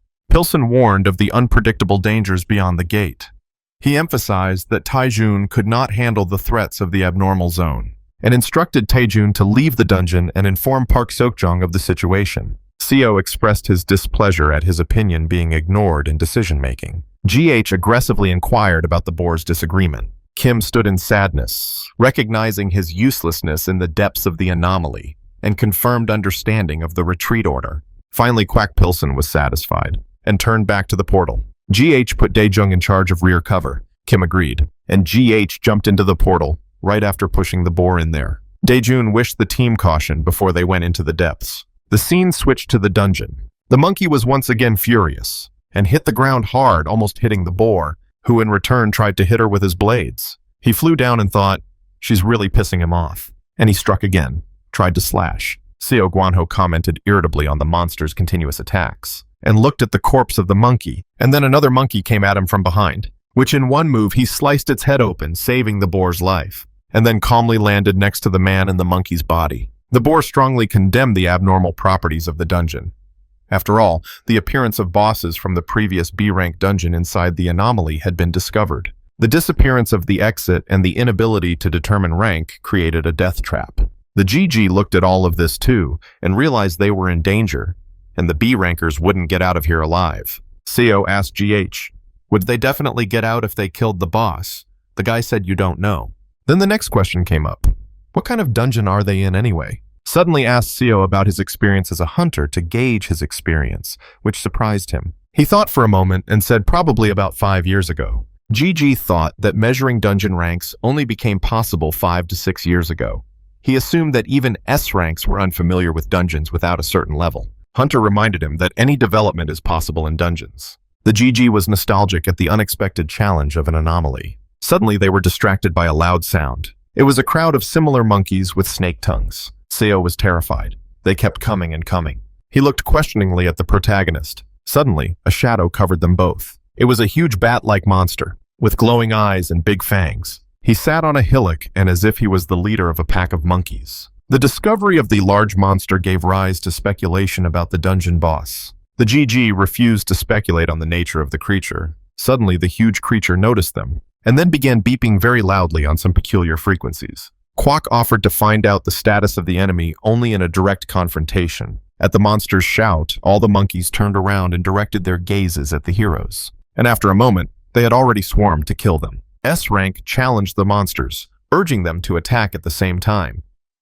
GG warned Seo Guangho to be careful, receiving a confident agreement, and the heroes rushed towards the creatures. Seo armed himself with blades and began chopping down the monkeys. GH was doing the same thing. Together, they crumbled piles of monsters into mincemeat.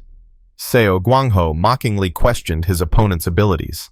The boss monster looked at this and spread its wings. In the next instant, the huge bat soared into the air. Already in the sky, it was gathering strength for its attack, and in a flash, it released a huge amount of fire magic at the heroes. Everyone, including even the monkeys, were surprised by the fire breath and immediately ran away from the explosion. Gigi noted that the creature attacked indiscriminately, destroying its own. It flew even higher. Destroying the smaller monsters made the fight easier, but there was still the problem of the flying enemy. Gigi decided to look around. Immediately, he began to make an impromptu solution. Seo asked about his partner's unusual actions.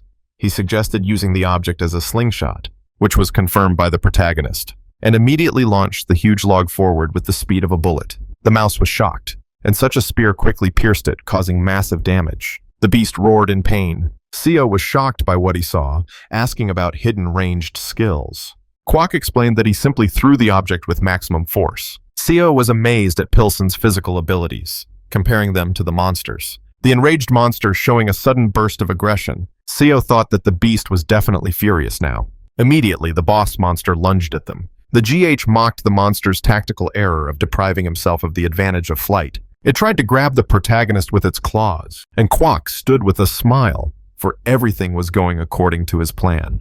At this time, outside the portal, the tall one inquired about the time Kwok Pilsen was inside the gate. Kim reported a 6-hour wait, and the lad expressed his anxious forebodings. He questioned the appropriateness of passively waiting at the closed gate. Suddenly, Kim noticed something. The gate was observed to shrink as a sign of successful completion of the dungeon. The hunter was relieved to attribute this result to the actions of Kwok Pilsen. Initial relief was replaced by dismay at the almost complete closure of the gate. Kwok Pilsen and Seo Guanho were confirmed absent among the hunters who had come out. The apprentice was shocked. Where was the old man? Kim recorded the critical moment of the complete disappearance of the dungeon gate. Daejun expressed shock at the unexpected development after the portal closed. A look of horror appeared on his face. The tall one immediately wondered about the events inside the dungeon and the fate of the hunters. The scene moved forward some time. The tall one was still standing on the track, looking at the site of the vanished portal.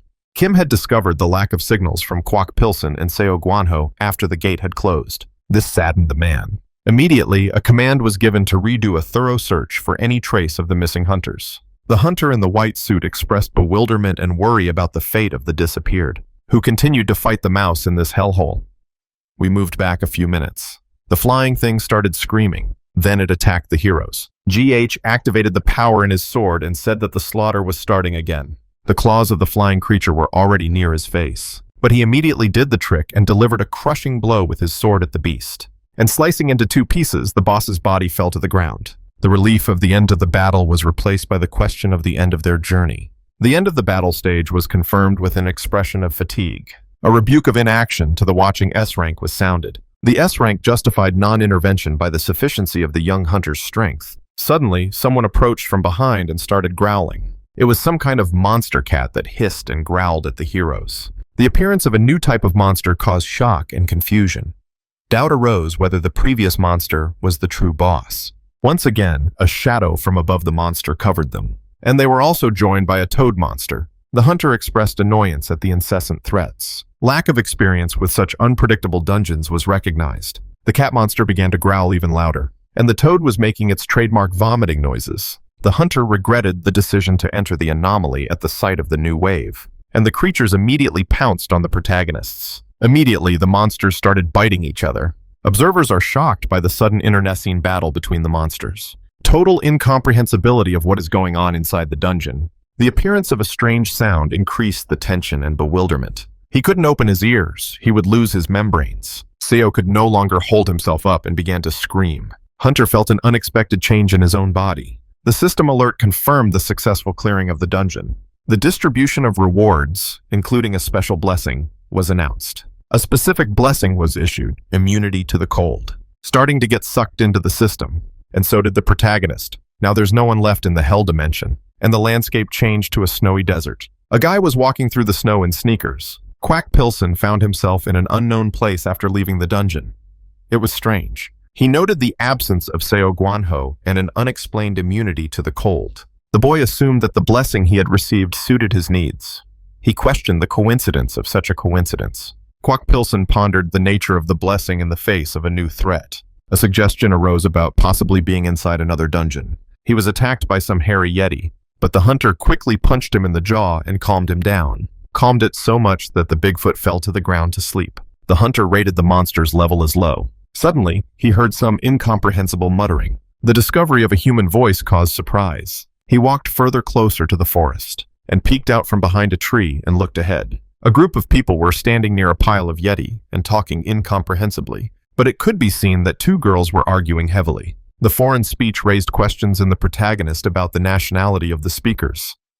Kwok Pilsen assumed an encounter with foreign hunters. Suddenly they were attacked, and one of the girls fended off a blow with her gun. A member of the foreign team warned the leader of the danger of the situation. The guy watched and realized it was quite dangerous. The blonde girl was standing in front of the yeti. All of a sudden she hit the monster fast and hard with her shotgun. But suddenly the yeti didn't feel it and pounced on the girl, who was shocked by the situation. Suddenly there was a clang of metal.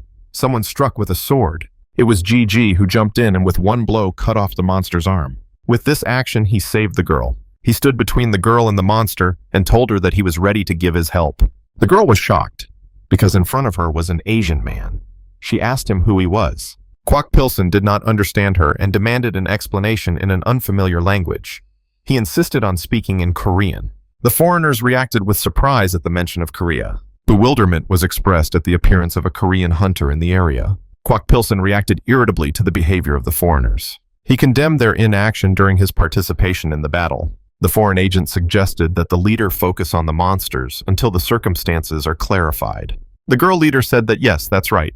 Monsters are a priority. She turned to the GG and said it was okay. The leader girl ordered her entire squad to help this guy. The guy got excited because now their alliance was starting to make sense. He ordered everyone around him to be very careful. The monster is too dangerous. After the battle, people stood by the corpses of the hairy monsters. A question was heard from the leaderess about the condition of the team. It was confirmed that there were no injuries, but raised the question of how to proceed with this guy. Clarification on the fate of the Korean hunter prompted an appeal to Kwok Pilsen. Main Blonde asked him a direct question about trespassing in a restricted area. Kwok Pilsen stated the language barrier and the impossibility of understanding. He doesn't know their language. He insisted on communicating in Korean, while the leader was frustrated at the futility of trying. The decision was made not to leave the suspicious Korean in the danger zone. She approached him and offered the option of a safe exit on the condition of following with the group. Kwok Pilsen thought they had asked him to help clean up the dungeon, and he agreed, saying he would easily help them. There was a question of gratitude from the Korean hunter. The girl deferred gratitude until the successful completion of the mission. She encouraged everyone to focus on the current stage of the dungeon. The guy noted the strong fighting spirit of the group members. After a while, they walked further through the snowy desert. They discovered some kind of cave, and in it, with the help of special equipment, was found the direction to the lair of the dungeon boss. The leader thanked the girl. Surprise immediately appeared at Kwok Pilsen 6 because he was not used to such a precise definition of the target.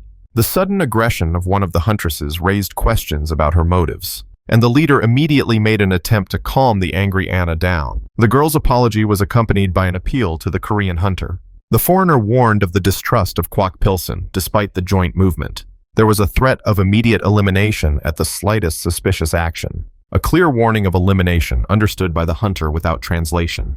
Kwok Pilsen reiterated a cautious demeanor. The aliens noted his understanding of the seriousness of the warning. The team leader stopped talking and called for alert. A repeated warning to remain vigilant was sounded for the entire group. All members of the all-female squad agreed. The GG alone stood dumbfounded. Just then, the leaderess requested information on the dungeon boss's reaction. Confirmation of the target's proximity with an expression of alarm about the anomaly. A disturbing lack of the usual signs of monsters was noted. The guy was shocked. A repeated order to exercise caution when advancing was already sounded by the protagonist. The leader didn't understand what he meant. Immediately, the ground began to shake violently. The leader was shocked because the ground beneath her began to crack from the earthquake. The girl gave an emergency warning about falling into a hidden abyss. And when the ground finally cracked, the boy and everyone else fell into it. Everyone was shocked. And then the chasm closed quickly. The leader was doing a status check on the team after landing in the underground cavity. She turned around and was shocked at where they had been thrown.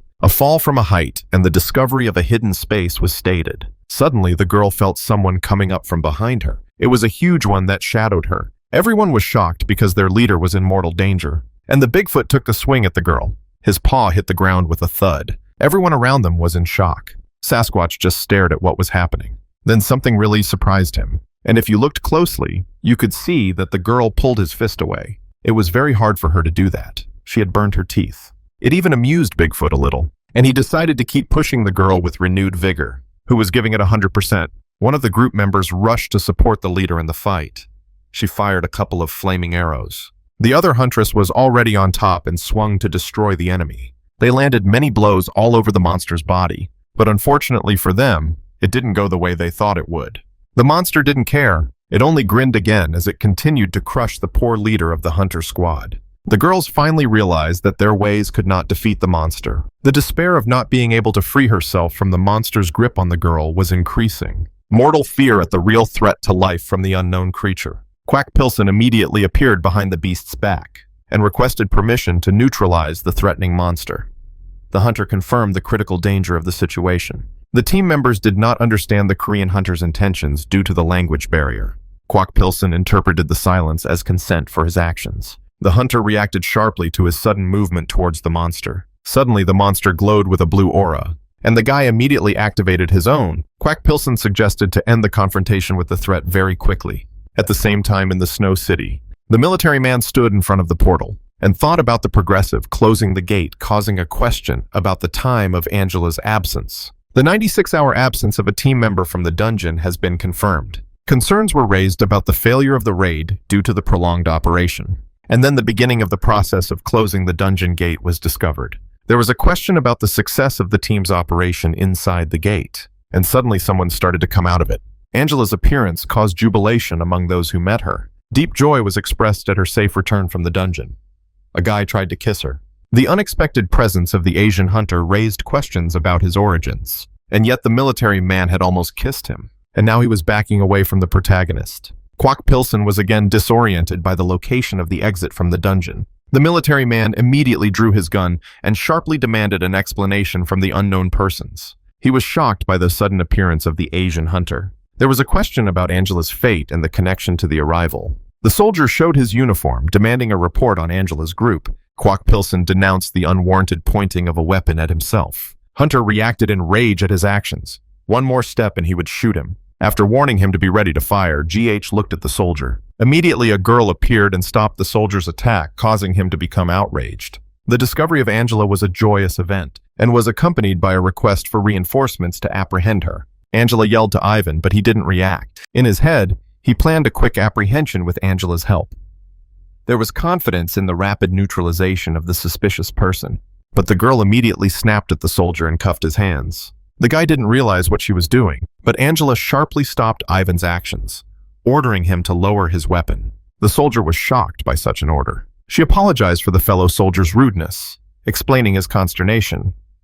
Angela asked for an understanding of the reaction to the sudden appearance. She dismissed speculation about the intent of physical violence. The guy explained that the plan had only been to teach a lesson in courtesy.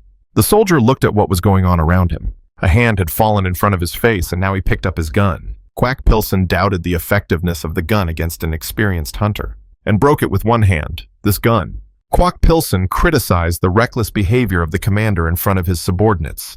He emphasized that a reckless leader endangers the entire team. The soldiers were confused, not understanding the meaning of his words in Korean. One of them suggested it was a warning of possible destruction. The location was clarified, a Russian military base. GH sat silent in the interrogation room. Quack Pilson expressed impatience with the long wait for verification. He noted that the wait had already dragged on for an hour, but suddenly the door opened, and a man stood in them. His eyes were completely blank. It was a huge bald man, a killing machine. He looked at the GH condescendingly. Quack noted the stern look of their Russian officer. There was a direct question about the guest's Korean ancestry. Quack asked about the officer's Korean language skills. The man steadied himself against the table and turned to the protagonist with a dead stare. Unexpectedly asked a question about his love for music idols. The guy was shocked. The translator confessed to being a fan of the groups Hot Pink and SPEC. He recounted a decade-long interest in Korea through YouTube. The major took umbrage at the lieutenant's unprofessional behavior. The lieutenant apologized to Major Romanoff for the prank. The major apologized for the delay, explaining the search for an interpreter. Lieutenant Gorbachev was introduced as the official interpreter. Gorbachev asked to be called Serge for informal communication. Major Ivan Romanoff then introduced himself. Kwok Pilson introduced himself as a hunter from South Korea. The Major recorded the name for further protocol. The Major demanded an explanation of the events in the dungeon from Angela. He expressed bewilderment at the team's defense of the unknown hunter. Angela began to explain the unexpected power of the monsters in the dungeon. She revealed that Kwok Pilson had helped them. Before her eyes, he defeated the boss with a single blow. Noted the neutral, friendly attitude of the hunter. Suggested avoiding provocation until the identity of the guest is clarified. The Major understood, and in the interrogation room went straight to direct questions without preamble. A key question about illegal border crossing by an armed Korean hunter was asked. Added the lack of record of Kwok Pilson's entry into the country. Pointed out numerous suspicious circumstances. Warned of the possible international implications of the incident. The Major activated his interrogation skills. Kwok Pilson looked at the Major and was not impressed with his capabilities, and immediately turned the conversation around, asking even about the location of the base. The Major aggressively demanded answers to his questions first. The hunter claimed ignorance of his reasons for coming to this country. He explained getting into the dungeon after some incident.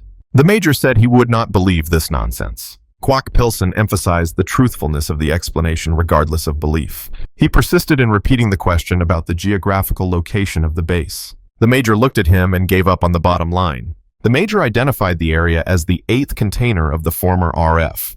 The guy was shocked. The guy was baffled. He was actually in Russia, that far away. The fact that the Russian president was killed by monsters at the first gate is revealed. Described the consequences.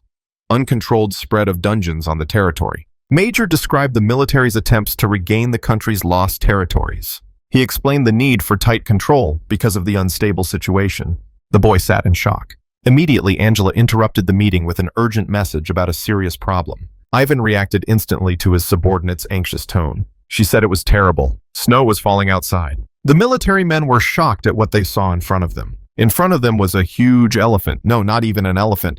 A mamont? The whole city was in chaos. The soldiers reported that the monsters were critically overpowered, and that it was impossible to hold the defenses for long. The Major looked ahead and saw the strange beast destroying his army. It was ready to swallow the Major. It opened its mouth, and even the Major himself was already reconciled. Suddenly, someone jumped on the monster and cut its neck. The monster fell dead, and the Major looked at his savior. He saw a bearded man in front of him. General Garov personally checked the condition of the soldiers on the front lines. The military recognized the arriving S-rank, a hero of the Russian Federation. General Garov's status as a national hero and top-class hunter was confirmed.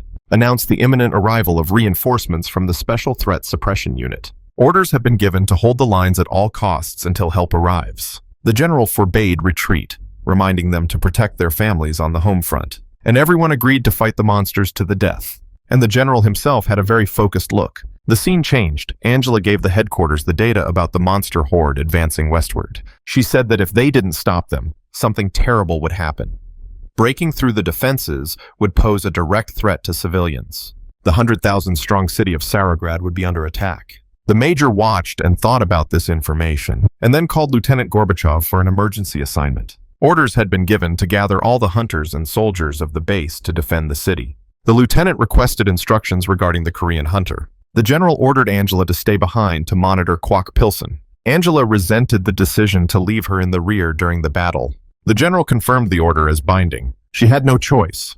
Now she would stay here and keep an eye on the man, and started to leave, calling Gorbachev after him. Gorbachev quickly scampered after him. Angela was greatly displeased. As the two higher-ups walked down the corridor, Ivan confessed his fear for Angela's life during the operations.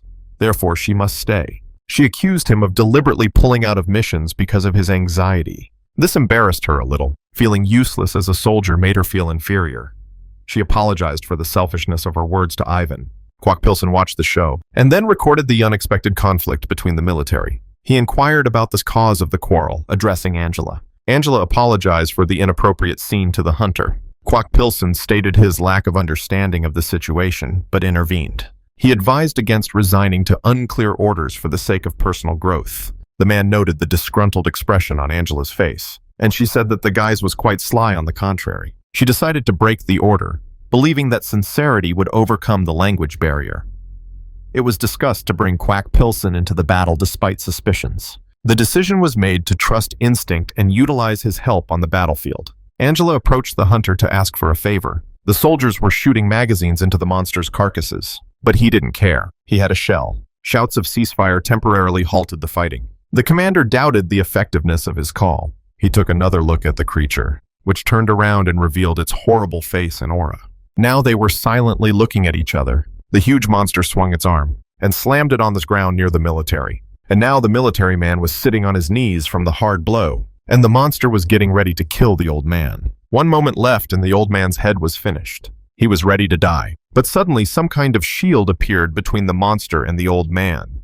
There were tons of people like that. Someone was already swinging from behind and ready to kill the monster. The girl activated her technique and slashed the monster completely from head to toe. The monster roared in pain. And behind the girl, the monster's huge carcass fountained blood. And then it fell on its side. The commander realized, these people are from the Special Anti-Monster Unit. The special unit arrived and inquired about the condition of the group. Ivan introduced himself as the commander of the 4th Threat Suppression Squad. He expressed his gratitude for the help and requested the general's location. The lack of precise coordinates was explained by the expansion of the front line. An emergency report was received by Major Romanov about the approach of a giant horde of monsters from the eastern direction. The soldiers panicked and requested instructions from the commander in the face of an unprecedented threat. Ivan Romanov noted the abnormality of the mass movement of heterogeneous monster species. The 30-year veteran recognized the uniqueness of the situation, which had not been encountered before. He emphasized the strangeness of mixing incompatible species of monsters in one stream.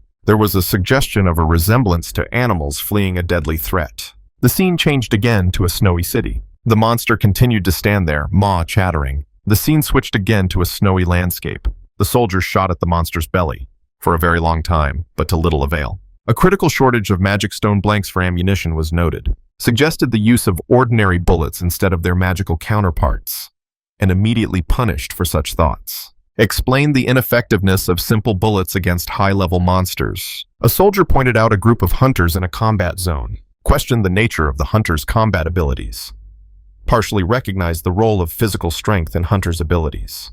Good theory, but a key factor was uncovered. It was because they had the energy of high-grade magical stones. The power was interesting. An alternate name for the hunters in the world was also mentioned. The epithet chosen by the gods for magic stone bearers was confirmed. The soldiers continued to fight the mammoth fight. He stepped loudly, and all the soldiers scattered. The skill-shackling swamp was applied against the advancing monsters.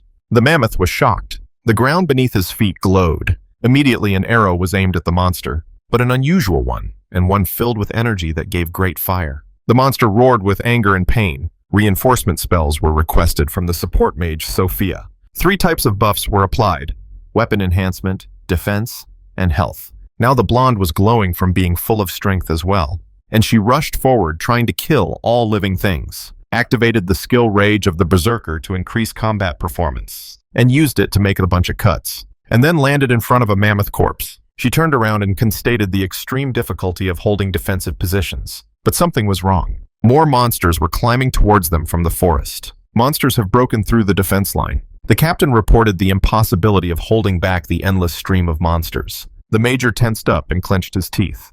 He recognized the lack of resources for the long-term defense of the city. An emergency evacuation of Sarograd was considered. Suddenly, someone beside him began to growl. It was a huge monster wolf with fangs and horns. Everyone saw the captain's problem. Angela tried to help him and hit the dog just in time, even though it was very difficult. She took the hammer away from the body of the defeated monster. There was a check on the condition of the wounded Major Ivan on the front lines. Surprised by Angela's presence in the danger zone was against orders. Quack Pilsen stated that the scale of the threat exceeded expectations. Ivan resented the appearance of an untested person at a strategic site. Angela insisted on prioritizing the combat mission over formalities. She agreed to follow up disciplinary action after the battle. Angela reaffirmed the soldiers' obligation to fight alongside others, warned of irreparable losses with current battle tactics, declared actual loss of control of the situation. Major proposed an emergency evacuation plan for the town to save the people. Quack Pilsen condemned the very idea of surrendering in the midst of battle.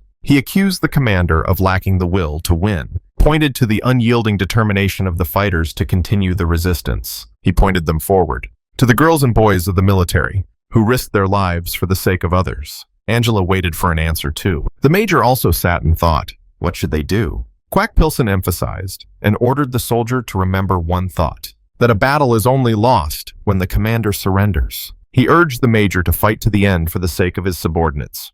The lieutenant offered to translate the Korean hunter's words. Kwok Pilson declined the services of a translator. He noted that the major already understood the essence of the appeal. The hunter announced the engagement, leaving the choice of tactics to the commander. Someone called Ivan's name. It was Angela, who confirmed her willingness to fight to the end against the odds. She called it a soldier's duty to the trusted citizens, and urged everyone to move on. The lieutenant turns to the major, who thought silently and decided to close his eyes for a second. The very next second, he stood up so that everyone could see him. In a firm voice, the major expressed his shame for showing a moment of weakness. He recognized the temporary oblivion of the principle of no time to retreat, emphasized the need to stand to the death in desperate situations, declared the decision to fight to the victorious end, defined as the military's duty to the townspeople who trusted them. The soldiers began to pick up on his admonition and loudly agreed. The commander stood to his full height among his soldiers. He addressed everyone.